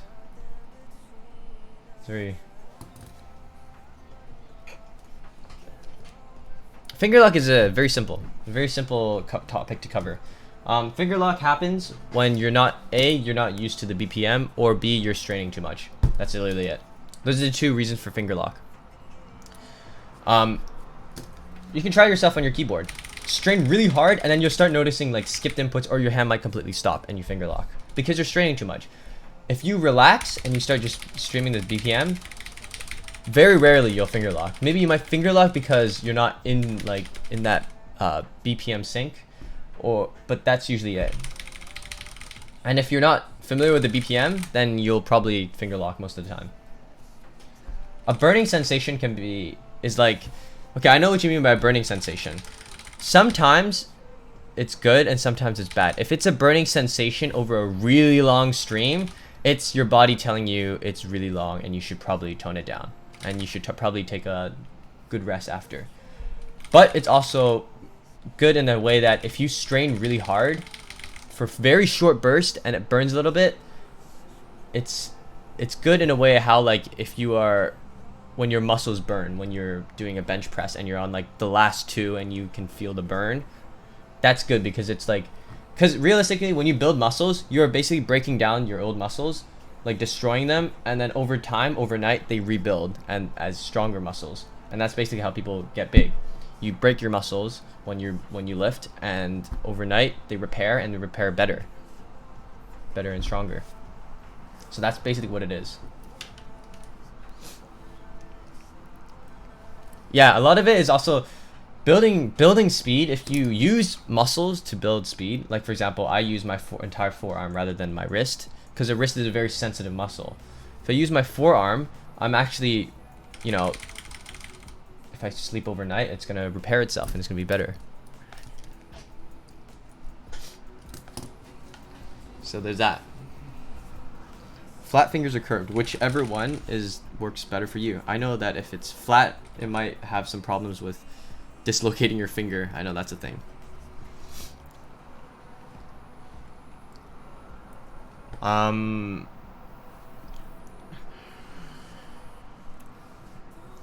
Should you practice lower BPM? I don't actually know how to answer that single tapping one. That should be whatever you're most comfortable with, honestly. Should you practice lower BPM before you want to perfect high BPM? Yes. In a way, yes. When you want to... It's like the graph I showed earlier. If you have high burst speed, medium stream speed, and low death stream speed, if you perfect low death stream speed, you will indirectly increase your high burst speed and your stream speed. And if you increase your stream speed, you will indirectly increase your burst speed and your death stream speed. But if you increase your burst speed, you're not really working at anything regards to stream and death stream, because you're only doing it for such a short amount of time and you're putting a lot of strain for that high BPM raise. So you always want to, when you want to increase stream speed, if you want to increase your speed, you want to work on your stream speed and your death stream speed, never your burst speed. Okay, 400 notes is kind of, it's too exaggerated. That's too much. Focusing it. So it's like the same as how I was saying, like there's realistically, you want to, when you train death stream and stream speed, realistically there are no maps that are 400 500 notes long. Maybe there are that are ranked that I'm not aware of, but it's just be smart. You don't need to stream 200 for 400 BPM for 400 notes. You might need it for some, like, I don't know, 200 a good one. Okay, sure, Painters is one. Yeah, Painters, I don't know how long Painters is. Dynamo is whatever is actually loved, so it doesn't actually really count. I mean, you can, yeah, sure, use it to train it, but that's pretty much the only map. Deceit Violation is also another one. But yeah, those are like very specific maps that there's only one of, you know what I mean? So sure, you can build your speed with that, but you're not realistically going to play every map that you're not realistically going to need 400 notes streaming for every single map you play. Be realistic. That's how I would say. Like, sure, I can death stream 270, but that doesn't mean I can death stream 270 infinitely. I can death stream it for maybe 100 notes. That's a good number. I'm only gonna need 100 notes for most maps, so I would say it's a good what's it called? A good number to work with. Coaching sessions? No, I don't. Okay, so there's that. I talked about I pretty much covered a lot of things already. I talked about building speed. I talked about technique, hand positioning, single tap correlation, switches. I can talk about finger control. Yeah, finger control. Oh, okay, that's another one. Finger control and bottoming out keys.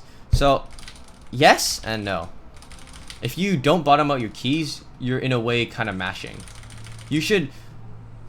If I can bottom out without even trying on an MX Brown switch, you should be able to bottom out with most switches then.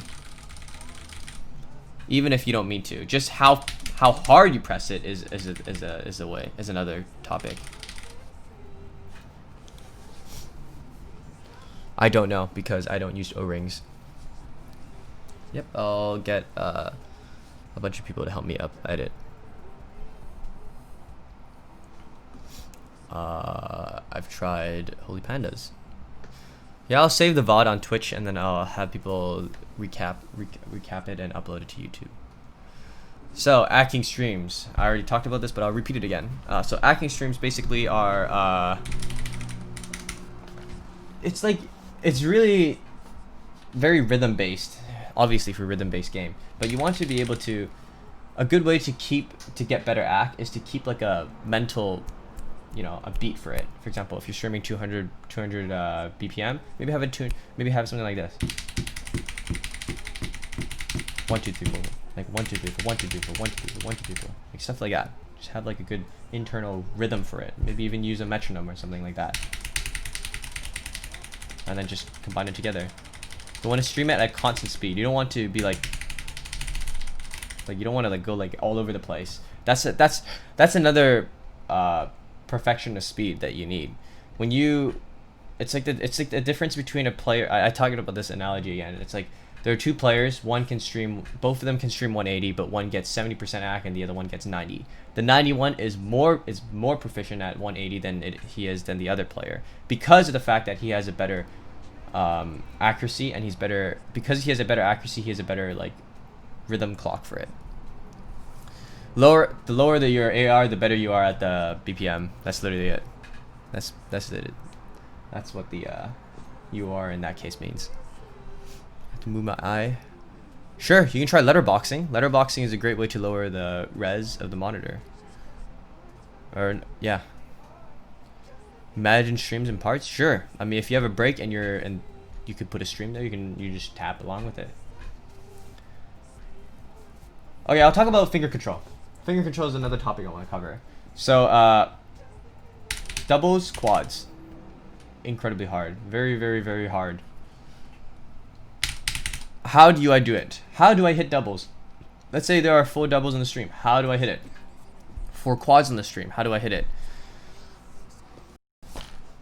I'm only going to talk about doubles and quads because those are the ones that I'm mostly accustomed to. And when you get to higher levels, it's just really hard for me as well. Hold on, let me answer this question. I'm a player who has insanely varied streams. As an excited example, a little while ago, I got a CD. Oh, if that happens, it just means that you've had an exceptional day and now you're having a very low peak. Throughout your month, you will have really high peaks and then you also have really low peaks. It's like there's so many factors that can affect that it's very hard to dictate which specific one that it is. So for example, it could be the lack of sleep. You might have gotten more sleep on that day than you did the previous days, or you might have played a map or various maps that might have, you know, boosted your stamina for a little bit, and the next day you're just faster. I'll always come back to this point where like when you build speed using muscles, you're essentially destroying the muscles that you're working and overnight repairing them as stronger and better. And it's how people who work out and people who go to the gym a lot and are super buffed, that's how they get buffed. They bench like 150 and then they're breaking their muscles that they're using, and that's why you get sore after. They're breaking their muscles that they're using and they're repairing it overnight. Whether it's from eating or from sleeping or from drinking water. It's stuff like that. That's how you build.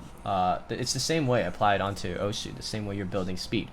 You have that specific muscle that you're working and you're breaking down the muscles, and then overnight you're repairing them. So there's that. And it's gonna happen. Like some days I can stream 270, some days I can barely tap 263, and you know what, it's fine. I'll just move on to a different day. I'll move on to a different skill set, and a different day I'll just do it. I'm so bad at space streams, I can't even explain them to you because I can't even do it myself. Yeah, good sleep, a good like schedule for meals, and drinking lots of water is like great. Like you're already like doing your body. Not only is it good for playing OSU, it's also good on your health, your physical health, your mental health. It's just great. It's great in general to have a good lifestyle choices. It's great.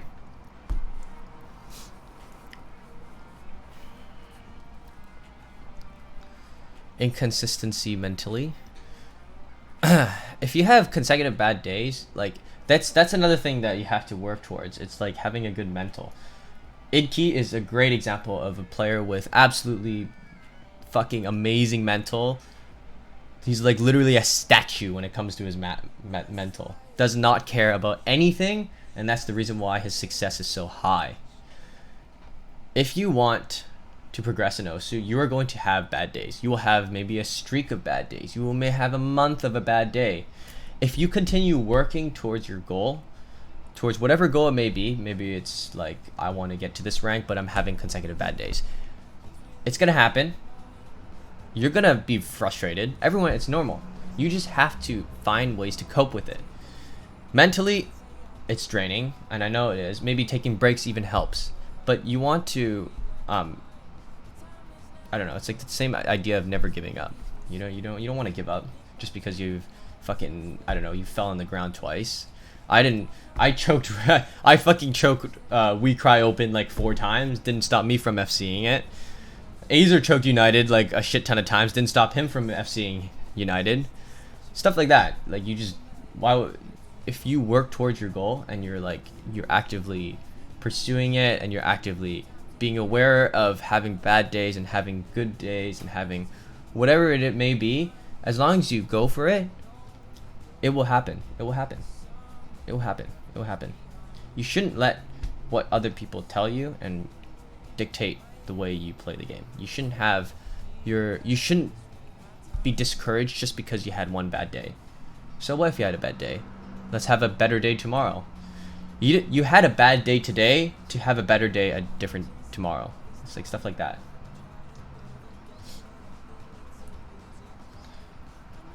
What if I can't play daily and play like 3 days a week? Sure, then just play 3 days a week. I mean, if you have valid stuff to do IRL, then you should do them. Like, there's no reason not to do them. I mean, if they're part of your everyday lifestyle, you should do them. Osu is just a hobby. It's just a game. It shouldn't be like your main focus and everything, unless you're, I don't know, you're like Ed, where he just streams Osu all day and does everything.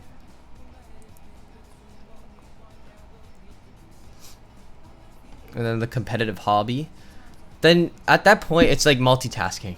At that point it's basically multitasking. You gotta determine which one is more important to you. What's up with being able to stream consistently at 2 but having a hard time? Might be because you're straining more at 220 BPM than you're at 240 BPM. It's really simple. 240 you're playing like this. Hold on, I'll show it like this. 240 you're playing like this, and then at 220 you're slowing down, so you're tapping harder, and so you're losing stamina more that way. Pretty simple. It's either that or you, I don't know, that's literally the only way why you would be streaming or you would be losing. It's good to tap harder for lower BPMs because it keeps you in BPM check, but it also has a con as well to it because you're now straining more than you would before. Getting more rusty than I want to. Then that would be a case by case from different people. Some people like Vaxay not play for a month and come back still as strong as ever. It's different for everyone.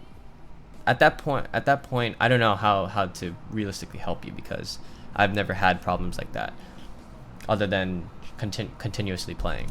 Some people continuously play and still decrease in skill. Some people play once a week and still maintain their skill. It's different. How do you prevent finger lock? Finger lock is basically the byproduct of not being proficient at the BPM you're streaming at or straining too much.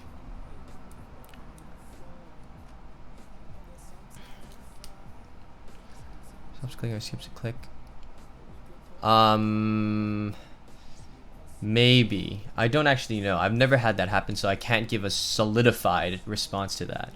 If your secondary finger is weaker, you could try strengthening it by single tapping with that finger. So just work that habit out of tapping very hard. Yep, you want to... I talked about it earlier. It's not on the stream. Strain is good, pain is not. Strain, the reason why strain is good is strain is used to make you stream faster. You don't stream 300 by like lightly tapping or like by just going like this. You got to strain for it. Unless you're very, very, the only time where you would not strain for high BPMs is when you are so proficient at that you start death streaming. Then you want to start. Then you don't want strain. I talked about this. So I'll talk about it again. Okay, we'll go again. We'll go again. Oh shit! I didn't mean to do this. We'll go again. There are 3 types of. So there's burst. All right. There's stream. And there's death stream. Amir, thanks for the gift sub. Or thanks for continuing this gift sub from Ruby. I appreciate it. Thank you. So there are three types of stream. There's burst. Burst will always be your highest. No matter what, will always be the highest BPM you can stream. For example, it could be 240, 260, 230, 300, 350, whatever. Your stream speed will always be in the middle. It will always be a very, like, a medium. So say you can burst 240. Your stream speed might be 220, 230, 210, 200, something like that. And your death stream will always be consistently lower than that by a lot. Unless you work it up to where you are, it will always be the lowest. It will be like 180, 170. So let's say burst is 240, right? And stream speed is 220, and 180 for death stream. All right. So we'll just use this, okay? Burst is utilizing strain, and here you are mostly utilizing strain. You strain hard to get the most out of your fingers at a short amount of time. You strain because you want that 300 at that 5-note burst. All right, maybe you might not act it well, but you are straining for it. Stream, you're straining, but not enough to where you instantly finger lock. You want when you stream, you want strain to be something to push you faster, but at the same time not something that makes you finger lock. And death stream, when you death stream, you don't want strain at all. If you strain, you're done. Because if you strain at least once in death stream, you're done. You're gonna start getting hundreds, and then you're gonna strain to not get hundreds, and then all of a sudden you've lost it. When you death stream at really high levels, you should be able to recover stamina while you death stream. All right, now I'll give you an example of a play that does that. So my transcend play, this play, it's 255, but it's extremely long. It's extremely long streams of 255. At this level, you want to regain stamina because there is no place for you to regain stamina on this map. Like, you are consistently at it, and at this point you want to regain stamina as you use up stamina. That's the kind of relaxation you need for that. But at the same time, that's dangerous because you may easily finger lock or mash at that point. But for death streams, you don't ever want to use strain. As soon as you strain, you start losing it. Stream is where you want to strain, but enough to keep you alive for that length. Would you consider, I mean, if you lose grip, then yeah. So I have grip tape on my pen. Change it every now and then. How do you play for so long without getting RSI? Alright, so I'll talk about it again. When you build speed, you want to be incredibly mindful of the way you build it. If you have pains, rest for a day or two. You don't ever want a session where you have pains. If you can have strain, I had it earlier up on the screen. Strain is good, pain is bad. And there are different types of pain as well. There's the burning sensation. I'm pretty sure everyone here can relate to the burning sensation. When your hand starts burning, at short intervals, it's good because it's like, let's say it's burning at burst. If it's burning at burst, you gotta be wary of how much you want to burn there, because it's like I will always compare this to working out. It's like working out. If you bench press and let's say you can normally do 10, but you're going for 15, and at 14 and 15 you feel like a burn in your forearms. That's the type of burn you're experiencing. If you're death streaming a very long stream and you start feeling burn, you gotta like tone it down, or at least after it, take a break, take a breather, and if it still hurts, just stop for the day.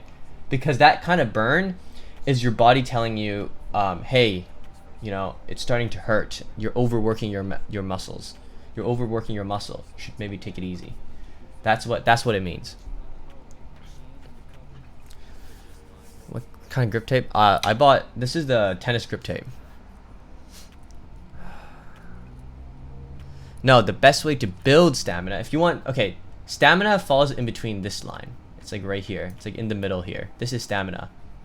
If you want to build stamina, if you want to build stream speed, you work on death stream speed and stream speed. You never want to work on burst. Burst automatically go up if you improve these two categories.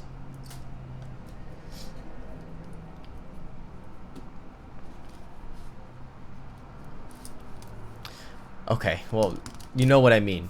The burn in your chest.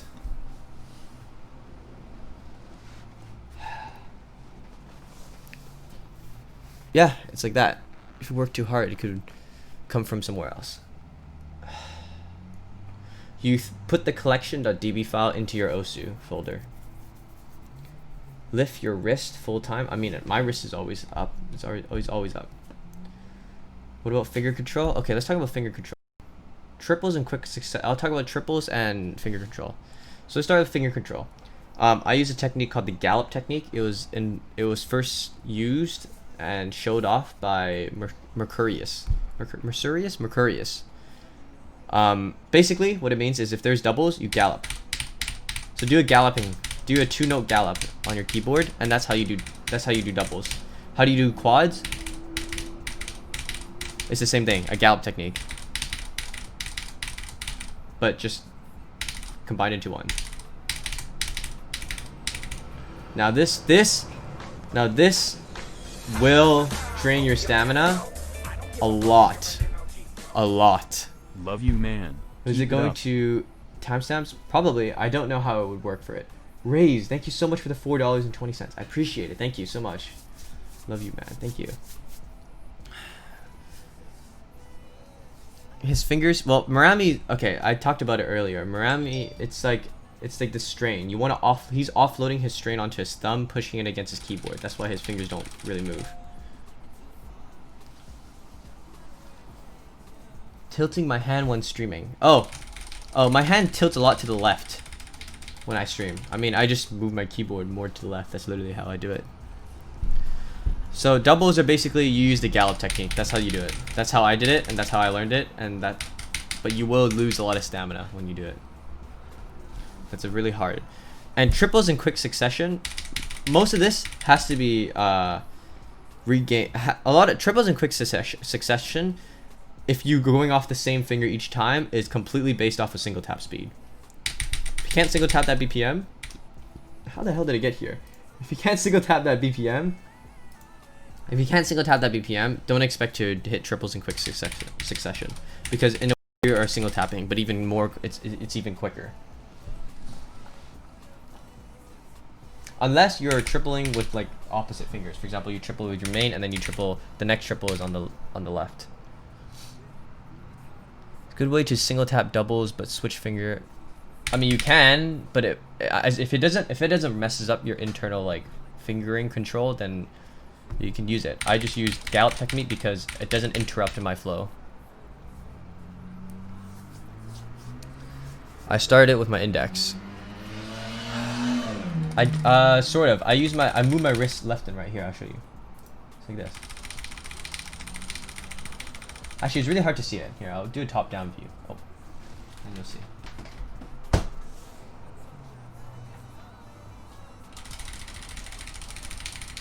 This is how I stream. Yeah, how BPM. This is how I do it. See how I'm offloading my strain onto my thumb right here, and it's curving. The way Marami does it is he pushes against the keyboard and he offloads it, so like he can just stream really fast like that. And then you can also offload the strain. If it's too much on your thumb, you can do it on your pinky and on your ring. That's why they're really like rigid.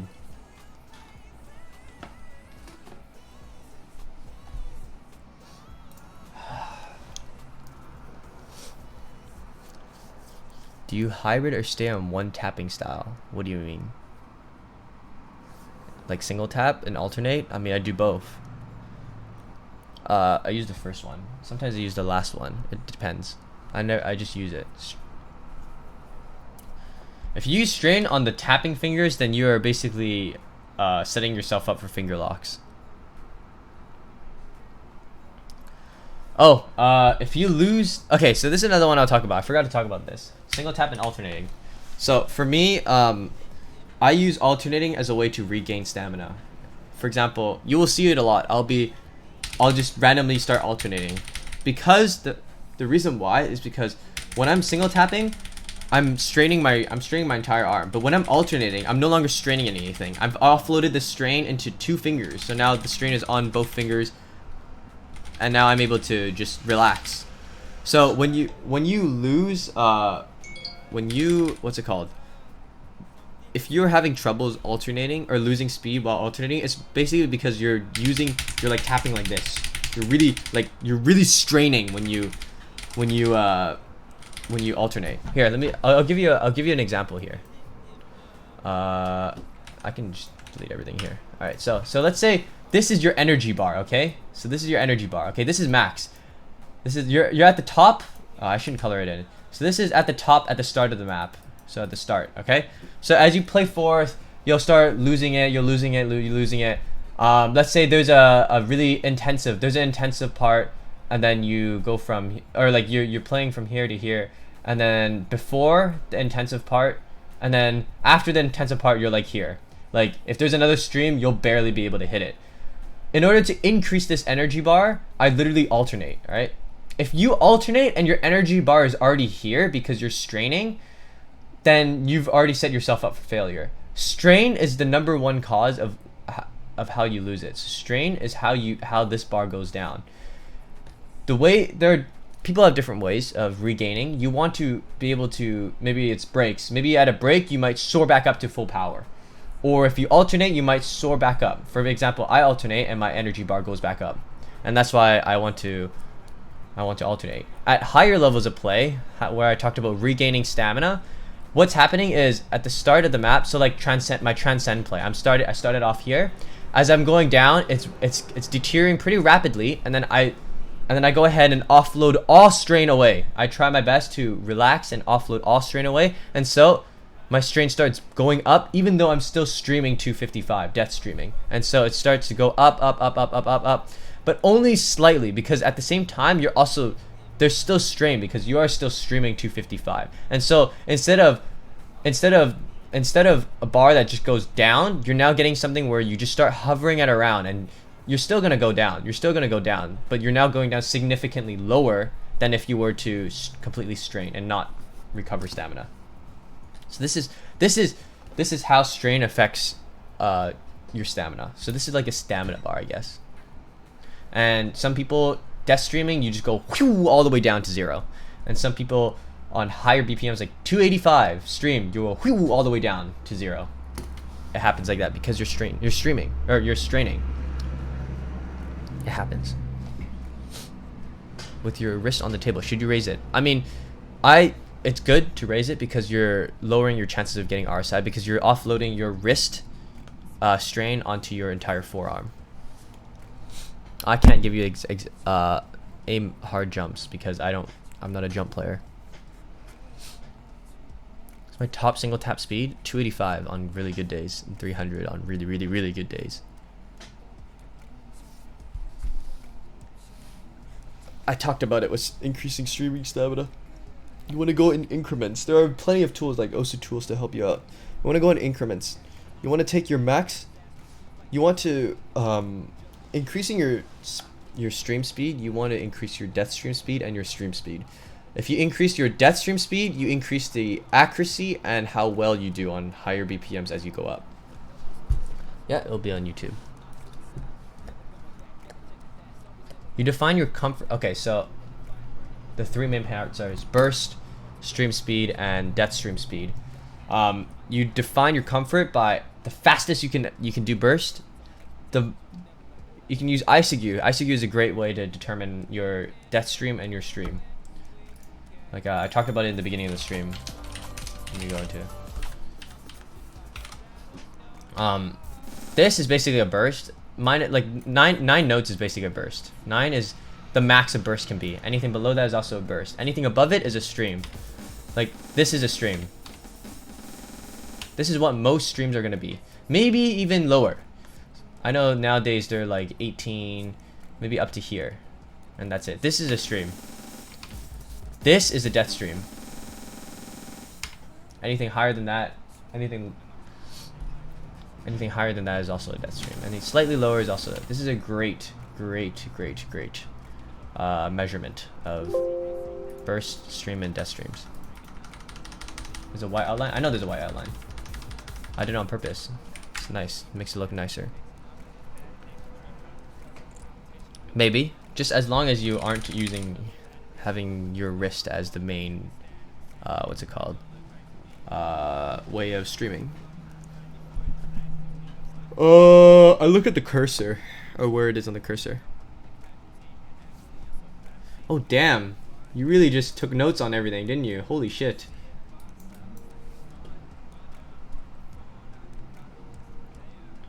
Damn, you are. Holy shit. Holy shit, man. Oh my god. What a great guy. This man went crazy. This man went crazy, man. He went brazy. Damn. Good job. Holy shit. Well, there you go. Condensed. Wow. Amazing. Holy shit. That is actually insane. Holy crap. Good job. Wow. Got everything down. Damn. That was sick. That is sick. Good job. Speed does get exponentially harder as you go on. For example, even for me, it is so hard for me to get from 270 to 285. The jump from there is so hard. It is very hard. It's like earthquakes. Like an earthquake 10 is a lot bigger than a 9 magnitude. It's like that. When you get to really high levels of BPM, it takes a much more effort and much more technique and ways to fix it, or to deal with it. Is it behind? Okay, here, I'll fix it. Sure, I will. I will make a speed with that link in a second.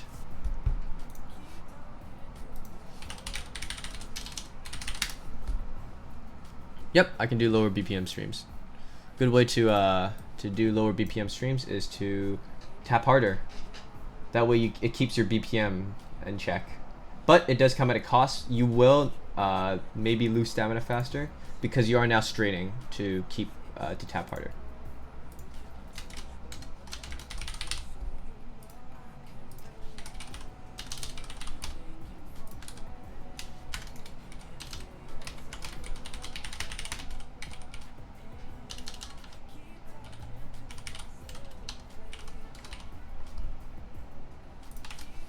Malphos 18, right? That's your name. I didn't actually see.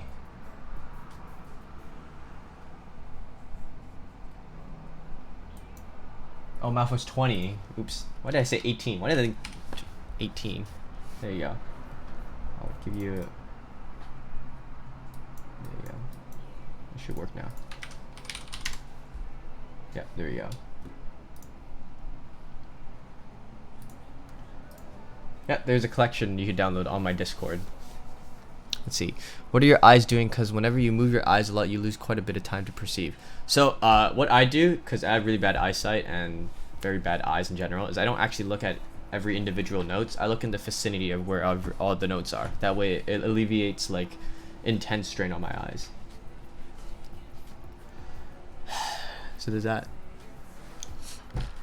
Right, what is that link? Someone took notes, like genuine notes, and put it on. Oh wait, what is that link? What did I do? That's the oh, that was the countdown for earlier, for when I was doing the countdown on the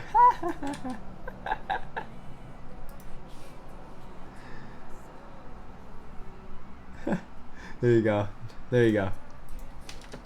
Should work now.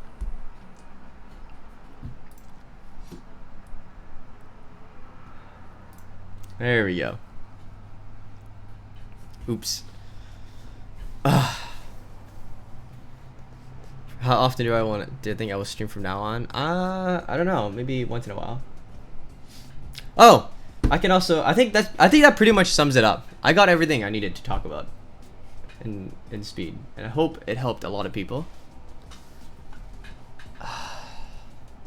That was really good talk. What BPM did I start on? 200 BPM. 200 BPM. You're in uni now? Yep. I can talk a lot. Well, I mean, when you're in university, you gotta bullshit a lot, especially in presentations and improvisations. You want practice bursts? What did they teach you? Oh, when I want to practice bursts, I don't really I never practice bursts because I always focus on stream and death streams because bursts naturally increase the higher BPMs you go. With your eyes called floaters. I don't actually know what floaters are.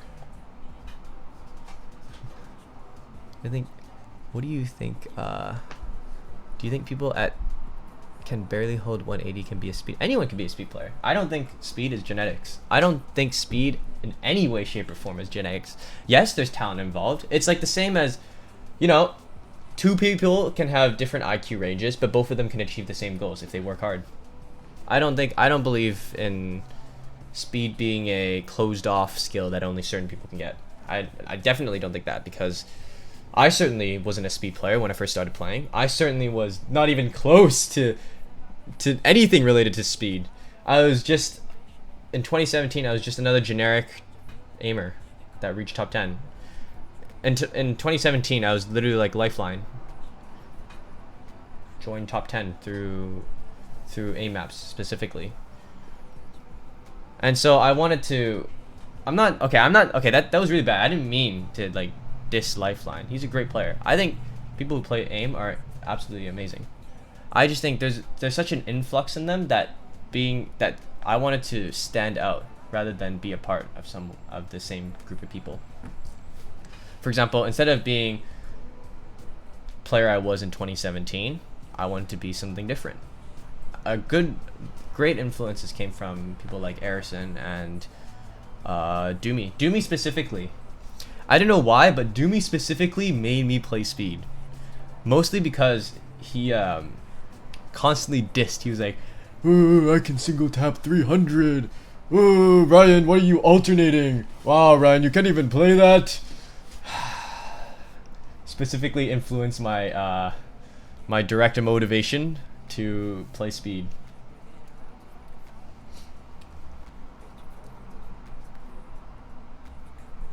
Not a Lifeline roast. I don't understand how that was a roast. I literally just said he's a great player that joined the top 10, just like how I joined the top 10 in 2017, specifically catered around aim.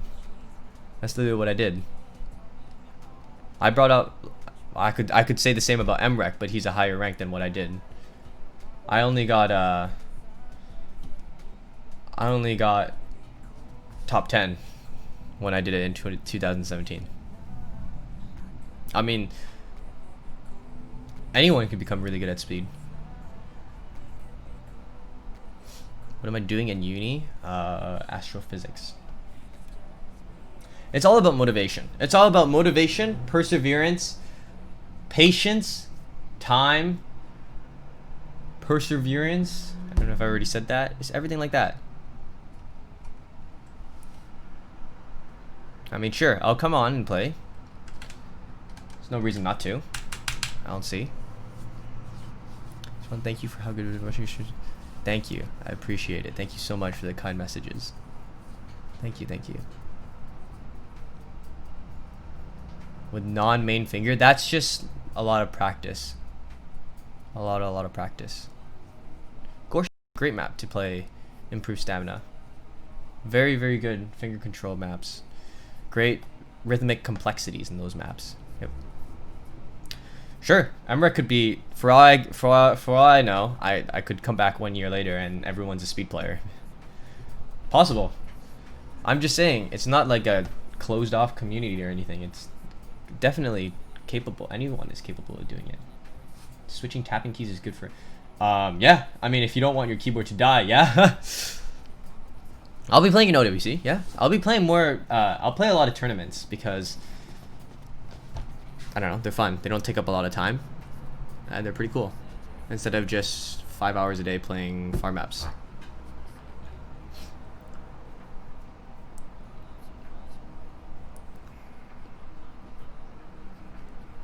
I do have a dual PC setup.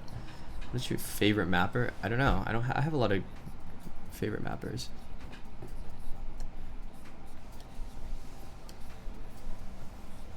I mean, you can use it no fail. There's no problem with that.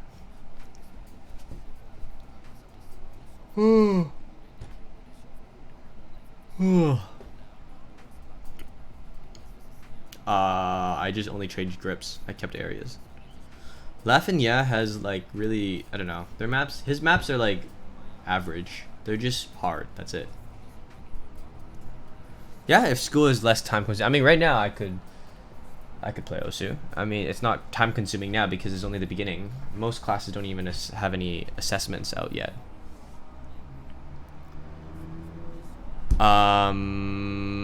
Road to Resistance Monstrata and Ascension to Heaven by Kreutz.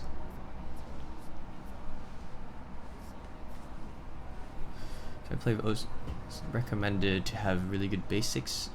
You should have really good basics first. Speed is something that you develop later on, and you can develop it anytime you want.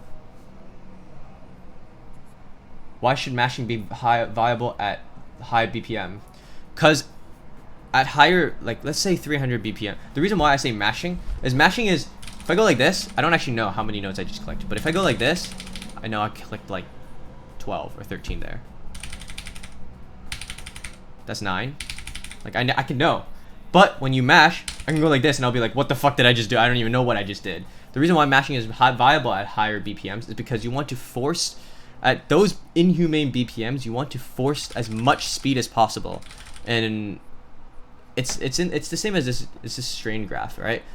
You want to force, as mashing is like, it's sort of like the hovering stamina bit. It reduces the amount of strain for that area of streaming. So for example, if you stream 300 BPM, it's like sure, I could have just streamed 300. I just don't know how many notes I did it.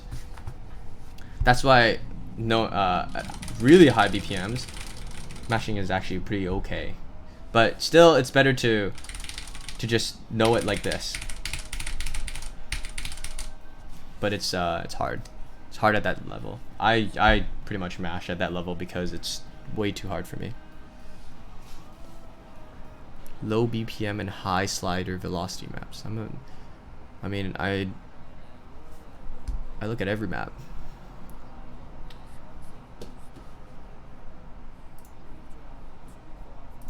I'm gonna keep this open so my DMs don't get leaked. Oh, it is already getting leaked now. How long does it take to get used to tablet? Took me a month, but it was a month into playing the game. How do I just make this not pop up? I'll just put it on do not disturb. There you go.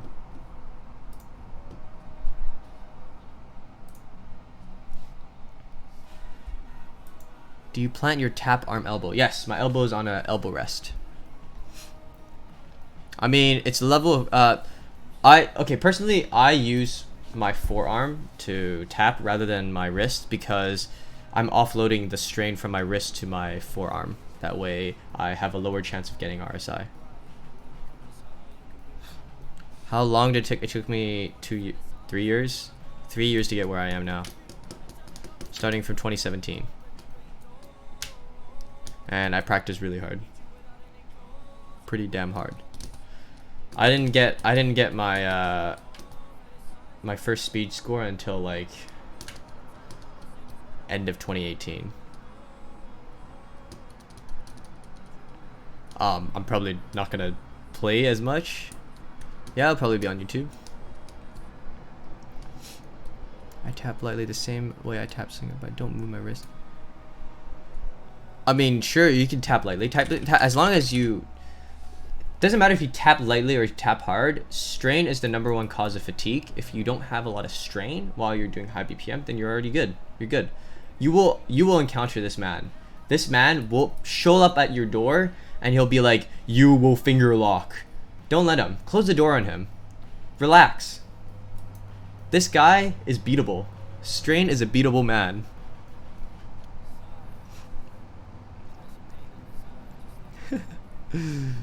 I can't give tips on better aim because I don't have good aim. I think it's a good start point to start when you can like death stream already 210. Go for your max stream BPM and then work from that. That's what I said earlier. You didn't go back. I'm too lazy to. Offloading strain. Okay, let's talk about offloading strain again. This is offloading strain, okay? So this is normal streaming, okay? And when I strain up, you see how like this finger starts tapping faster than this one? Because I'm like finger locking. That's finger locking, and I start like double tapping. Because I'm not offloading my strain anywhere. Let's offload my strain to my thumb. So now my thumb is now pushing out. Still finger locking again, because now it's only on, it's not spread out throughout your hand. So if I offload it throughout my entire hand, all of a sudden I can just stream really, really fast. As long as you avoid your two fingers for streaming, offload all the strain from that onto your other fingers, then you should be golden. I know Marami, the reason why Marami can tap really fast is it's all offloaded off his thumb, and he's pushing against the keyboard. So now he ends up with something like this. I can't do it well because I don't use that technique. But stuff like that. And I know Arison does that because his fucking pinky goes flying. You see in the DMC play, all of his strain is right here. It's all there. It's all there for his pinky. Cartoon Night, thanks to sub, I appreciate it. Thank you. Thank you. Top 6 now, congratulate. Thank you. User said to learn DT is first learning the AR and then learning the speed. How did you decrease nerves? I didn't. I just dealt with it. Considered being a hand model? What the hell?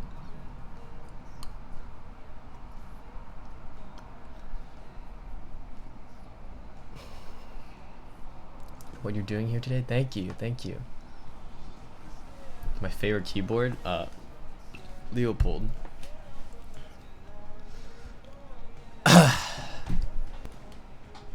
Feel like as if I have decayed over the past few months and my pen grip feels different each time I play. Try taking a break, but it doesn't do anything. Okay, I just read that, but I zoned out. Hold on. I feel as if I decayed over the past few months and pen grip feels different each time I've tried putting a break. I mean, are you consistently playing? Are you like, you might just be having just a terrible month. That happens. Just have a terrible month. You just gotta have a good mental and keep at it. Yeah.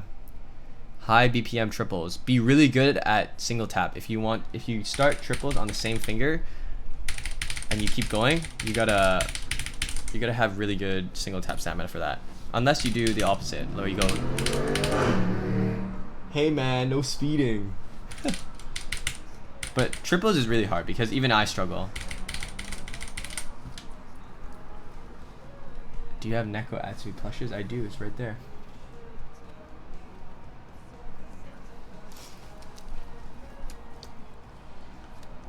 How do you break the bear from 10 to 10.3? A lot of practice, although I don't remember because I haven't really been at that low level, so I can't really give exact advice besides playing that AR more.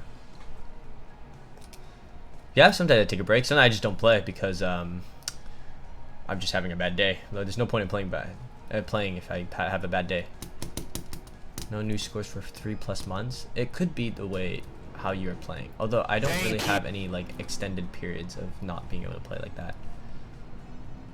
It's gonna get edited into compiled. Yeah, I'll get people to do it. I'm too lazy to do it myself. Having all the maps from them. Look at all your collections without having all the... What? Wait. Because how can I know what maps are in your collections without having them? I think Collection Manager does that. That's a program that someone created on OSU. I've never used it though. Someone said that it works. To play full alt on stream maps. I mean, if it works for you, it works. I just say that for me, there's just a direct correlation between single tapping and my stream speed. That's why I am focused on stream speed. How do you like pro like what? How was it? Was my first online class. It was cool. Yeah, it was nice. I saw some cute girls on Zoom. Now now you river. Thanks to the Tremsa. Appreciate it. Thank you. Came out of the womb at AR 10.5. Does hidden affect higher learning ARs? Hidden helps a lot. I mean, for me, I use it because it prevents less clutter on my screen. Because I already have really bad eyesight, and adding hidden helps a lot. How do you stream?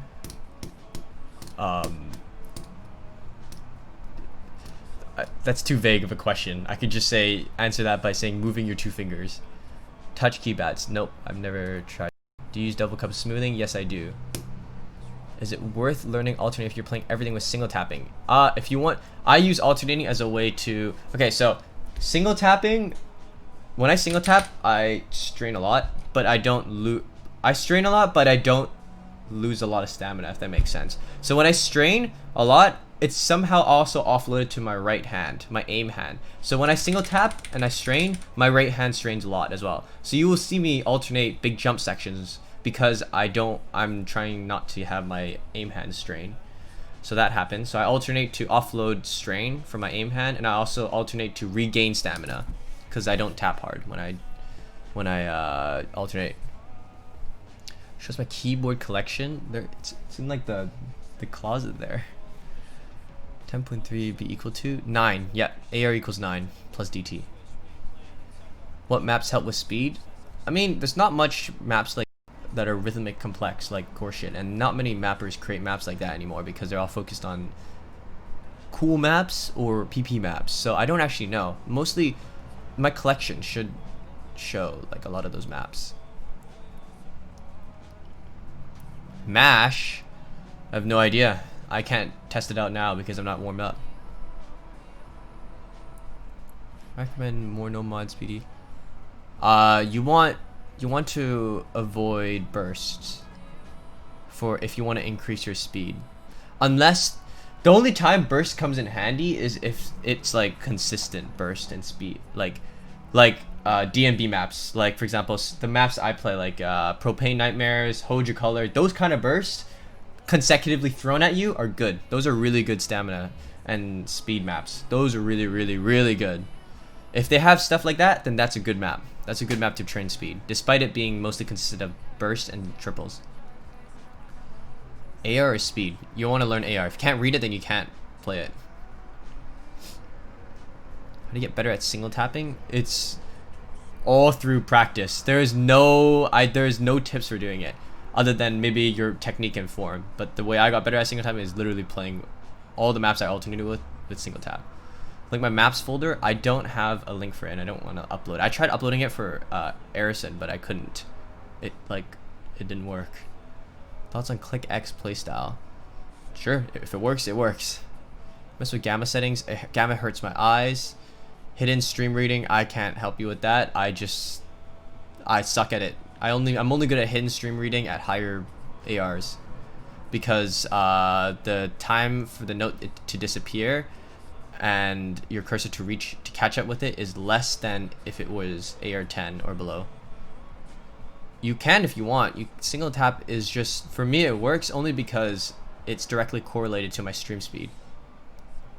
How do you know Kenneth Danois? I know him from 4 years ago when I got unbanned. He was the guy who helped prove my legitimacy, despite everyone doubting me, and I became good friends with him because of that. If he wasn't there, then I probably would have still been banned. Any tips on taking care of your eyes? I don't know, because my eyes are really bad already. They tear up, they have dry eyes and whatnot. Preferable way used to warm up speed? The rule of thumb is always 50 below my max stream speed of that day that I want to reach. Is pure alt probably most viable?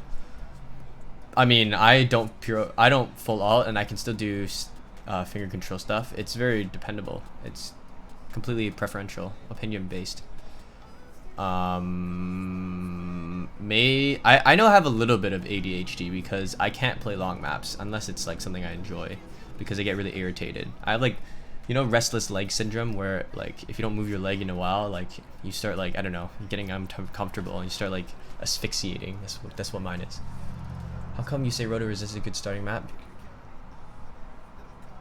Well, because I used it to start stream speed. I mean, I showed it at the beginning of the map, or beginning of the stream. Here. That's what I used. Because I always started at, I didn't start at DT speed, I started at no mod speed. Because it's easier to read on AR. And I was fucking slow. Like, look at this, I have a fucking D. Like, what is this? And so I just improved on it. I mean, I had bad scores, kept improving. Tips on improving finger control as speed player. That one you just have to play. I used the gallop technique, which really helps. Although it costs a lot of stamina to use. It's like, you know, those games where it costs stamina. Okay. Fucking my chat is up here and it's still getting sent, so I'm trying to go. Any place specific, a lot of AR equals 9 maps, like insane extras and whatnot. Let's see. Thank you. What does AR stand for? Approach rate. Damn, your thoughts on silver switches. Are they... I talked about it already. I don't want to talk about it again because it's so opinion based. Lally Ho, thanks to Twitch Fremsa, appreciate it. Thank you.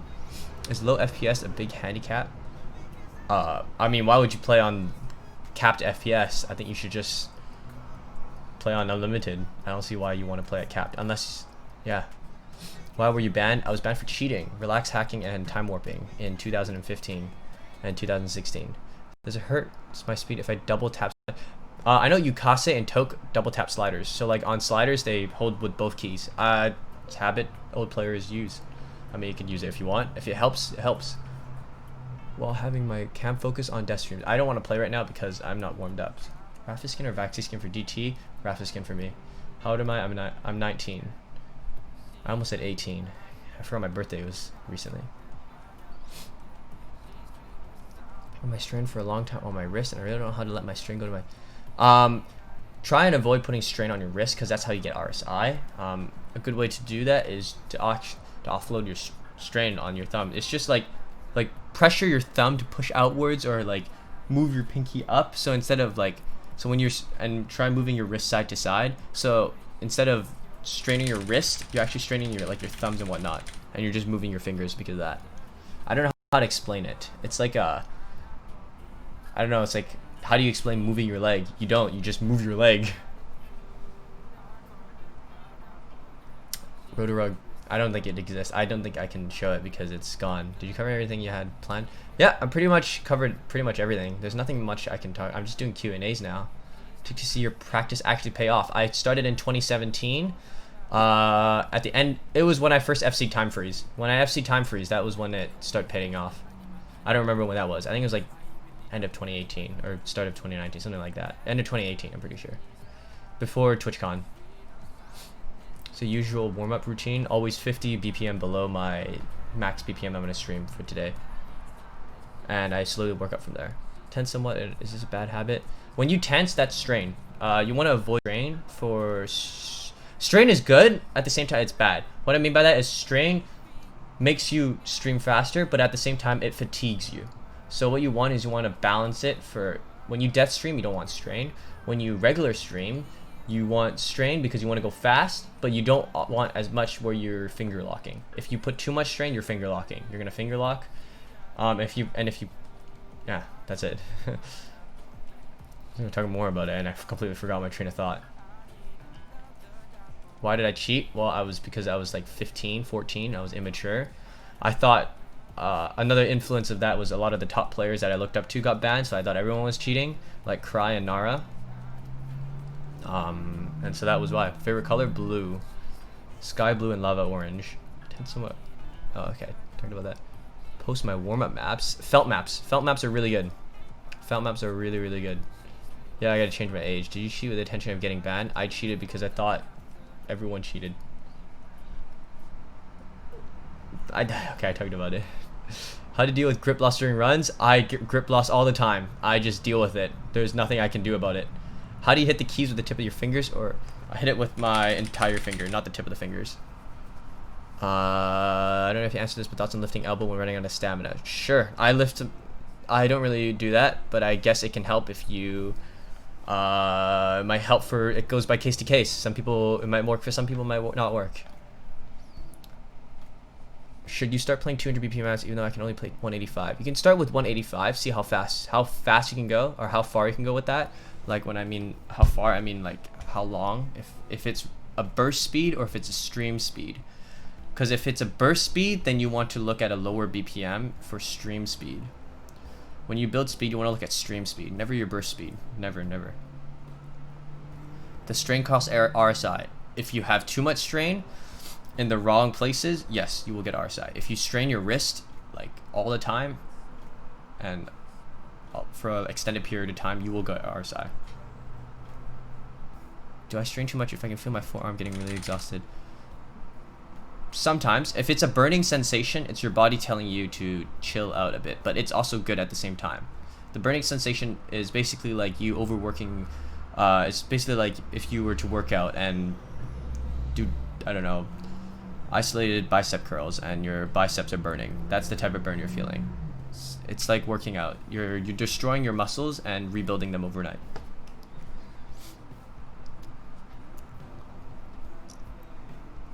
Single tapping. I can't stream if I'm single tapping. Only when I alt. I feel like my middle finger falls asleep or something. Never had that problem, so I can't really exactly give you a perfected response for that. Between curled fingers, I guess it's a preference thing. Although I feel like straight fingers, you might dislocate it if you're putting your strain on both fingers. Index ring, there's no opinion. I mean, sure, you can use index ring if you want, or middle. Strain in the forearm is okay. Yep, because it's a stronger muscle than your wrist. Your wrist is a very fragile muscle, versus your forearm is meant to be worked. Why do you not play farm maps? Well, because I don't want to be one of 100. I want to be one of one. Voting strain and aiming hand. I can't help you with that because I have strain in my aiming hand. Is there any sense of practice habits? Say 270 like sense of 50 AC? Nope. If you get 50% AC on 270 maps, you are doing something wrong. AC, you don't look for FCs, you look for accuracy. Your accuracy is what determines how well you stream a certain BPM. Is using a wrist rest? Sure. I've never used one, so I can't give a good response to that. To lift your hand really high or just kind of float? It's floating. It's floating, not high at all. Yep, point bits. What if I can stream like 250 but really inconsistent? Would that be my top speed? Practice on ICU. Use ICU as a baseline on how fast you can stream. That's a really good way.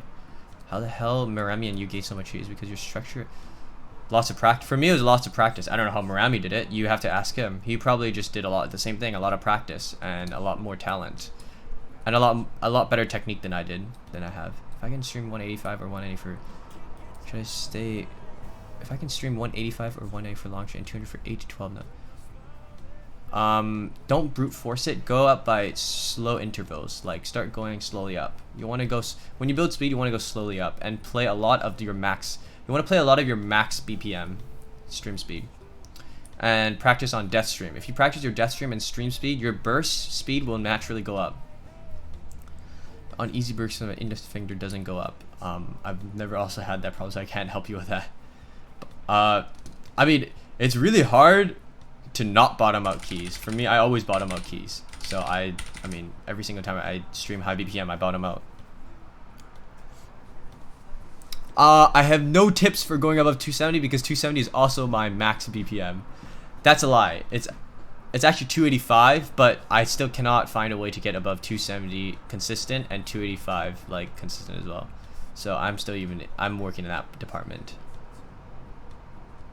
I mean, if it's on your wrist aim hand, then it's still as bad as your left hand wrist aim tap hand.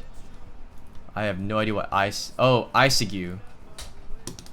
Play later on? I'm not gonna play later on. Are you better at reading higher AR? I can't help you because it's been so long. A lot of it is just practice. I mean, that's how I learned AR11. AR11 is memorization for me. Higher ARs is just a lot of practice of it. How do you define your max speed? Use ICU. ICU is a great way to determine your max speed. Best skin for reading high AR? I mean, I just use Rafa skin. It works for me a lot. Middle finger. Someone else has an issue like that, but I've never had that issue. Have you ever been a fan of those long stream? Oh yeah, I've played those long stream compilations. I had them by Jesse.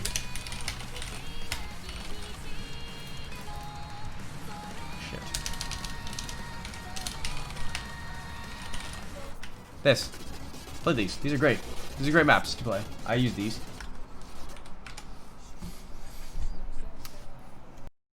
What is your skincare routine? I don't actually have one. I need to have one, or else I'm gonna infest my face with acne. It's already starting to happen. Just don't drink sugar. Pop is the biggest reason for acne. Thoughts on keypads? Go ahead. I don't see anything negative about them.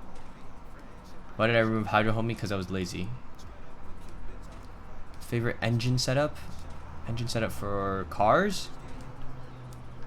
I don't really have a specific one. I'm not that engined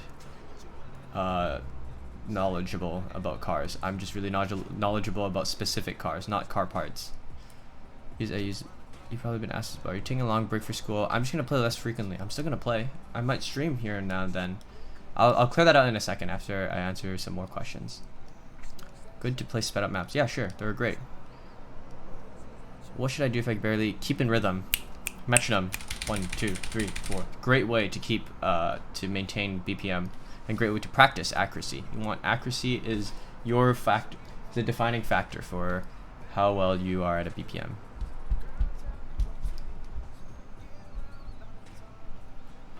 Can't get past 220 BPM for long stream for the life. I also can't seem to learn. It might be again, if you can't get past a certain BPM range, it might be because you're putting too much strain. When you if you're putting too much strain, you're not gonna increase your speed. You want to learn to take your max BPM and lower your strain take your max BPM and be relaxed while straining to get that. I don't know if that makes sense. So like, I'll show you. This is me burst. Like I could go like this and it's a lot of strain. When I do like just regular streams, I should be streaming like this. I should still be able to go on, but like I'm still straining, just not as much as if I were to burst, and I'm still relaxed. Death streams, I want to be as relaxed as possible. Minimal hand movements, minimal strain. I should be like as light as a feather when I'm streaming, death streaming. That's what it is. RyuK modes are really good maps, or has really good maps. Taking breaks, yep, taking breaks are 100% great for building speed. Don't just do speed every single day, because that's also how you get RSI. Nope, I don't think keycaps matter. It's the best way to position your wrist for streaming. Personal preference. How does one full alt? I don't even full alt, so I can't help you. I can vibrate 12 keys per second. Unlucky. Hey, what's up? Doesn't help. Yeah, if you have it, unlucky. Yep. What's the minimum BPM you think it's the BPM where you have to be a speed player to stream it? I mean, I don't think that's a dumb question. I don't think like there's like a door, like if you make it past this BPM, you're a speed player. I think anyone could just like, you know, play the game. Yep. Should you strain for a lot of quints and triples? You can, but you want to be, if you strain for those, then you will finger lock if you strain too hard. You want to keep you should strain for quints and triples as you would for normal streams. With my hand? Oh, it has tennis grip. Tennis grip tape.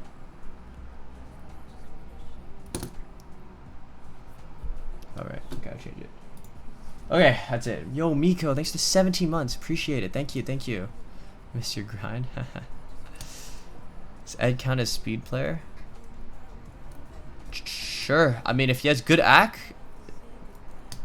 on high BPM, then he's good. I mean, no, I don't like how it's, what's it called? Like, there's no cutoff. Like, you can't just say like this guy is a speed player but this guy isn't because there's a 10 BPM difference. Like, I think that's just dumb. Like, anyone could be a speed player. I don't think like it's like specifically sectioned off for different people.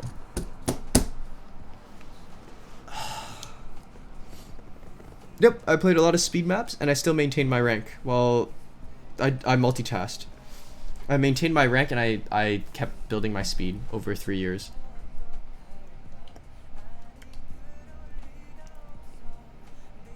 Hovering does not reduce my grip slip. Slip off your keys. It might be because you're sweating too much. Make sure to clean your keycaps and make sure they're not like oily when you play. What would you consider bad act? Well, okay, obviously don't get like fucking B's or C's when you do high BPM. You want to like try and get like good, nice act runs. The higher BPM you go, the lower that number gets, because obviously it's harder. Maybe well, like it's also very preferential there, and also it's just a general rule of thumb is that strain you put on your wrist gives you a higher chance of RSI. The more you put it in it, the higher you get, the higher chance of you getting it is. I still play aim-based DT maps. The other day I was playing farm maps on stream. Assuming you play 5 days a week, you should take breaks. You should take daily breaks. Like for example, if you do speed in one day, take a break the next day. It's like working out. You don't work out one specific part. You don't do back every day. You back like maybe one day and you take a break. Do something else. Okay, 70% is way too low. I think if you're to fully be good at a BPM, you gotta get like 90 to 95. Even 90 is really low. Like 95 to 100. That's the act you want to look for. Choking on a slider with DT. I slider break very often as well. I can't help you. Just think of sliders as another note. Don't like ease off because it's just a slider. Okay, I think that's enough. I talked for a lot. I answered a lot of questions. Ray's just gonna have a hell of a day to edit this. Thank you, Malphos, for the incredible doc that you made. Absolute MVP. Appreciate it greatly. It's gonna help a lot. And I'll link that as well in the YouTube for the video as well. So I'll also talk a little bit about my position and what is gonna happen in the next coming weeks. Next coming months as well. I'm not editing it myself. I'm not editing it at all. No, I'm gonna go.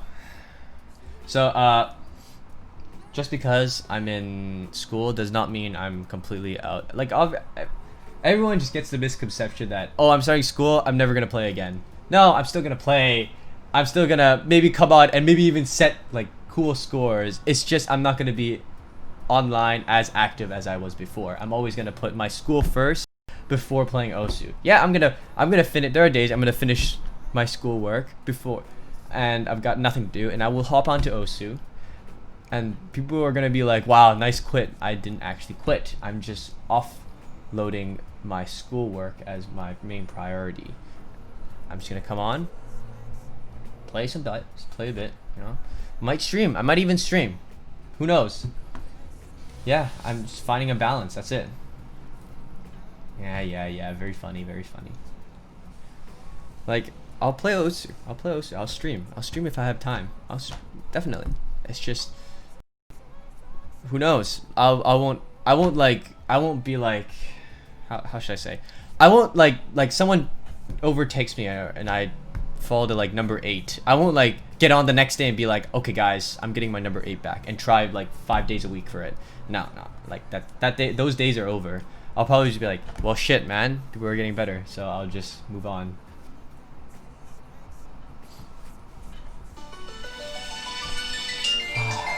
Okay, 1 second.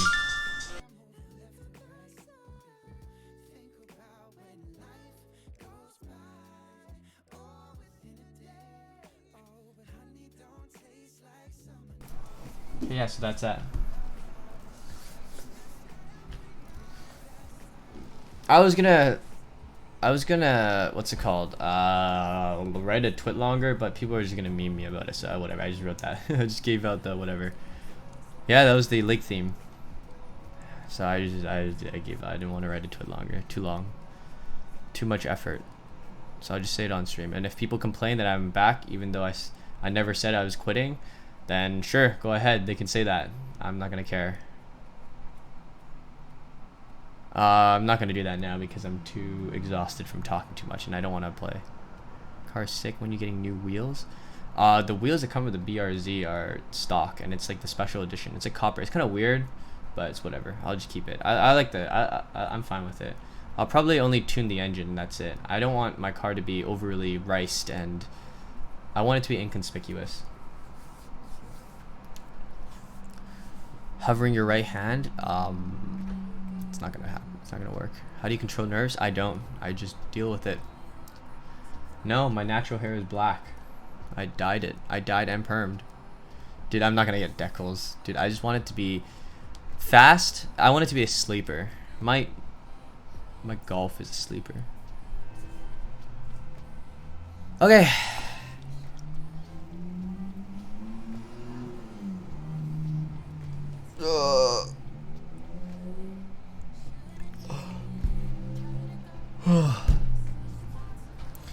I already talked about, oh my god, I already talked about practicing. It's already too much. So there you go. That was it. That is the whole speed talk. That is everything I've ever learned, everything that I've ever done related to speed. I've talked about everything I need to talk about. Hopefully this helps a lot of people. I'll get Razor to start working on it, the video. I know Snowed Coffee said he was gonna help. Hopefully that comes soon. I'm gonna turn a blind eye. I'm too lazy to do that.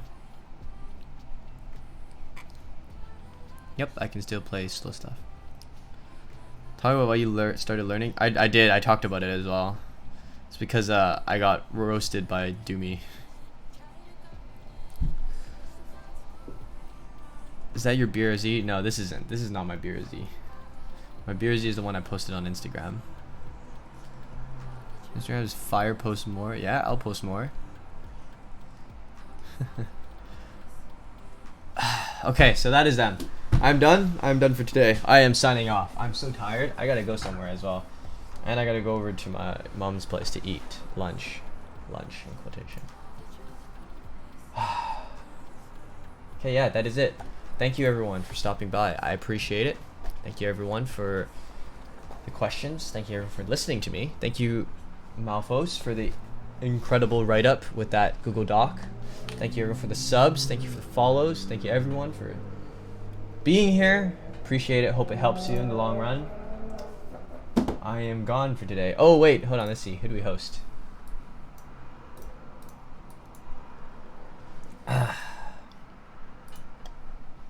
Let's host do we host Umbre or Ed? Let's host Umbre. I don't think I haven't hosted Umbre in a long time. Thank you. I'm gonna host him.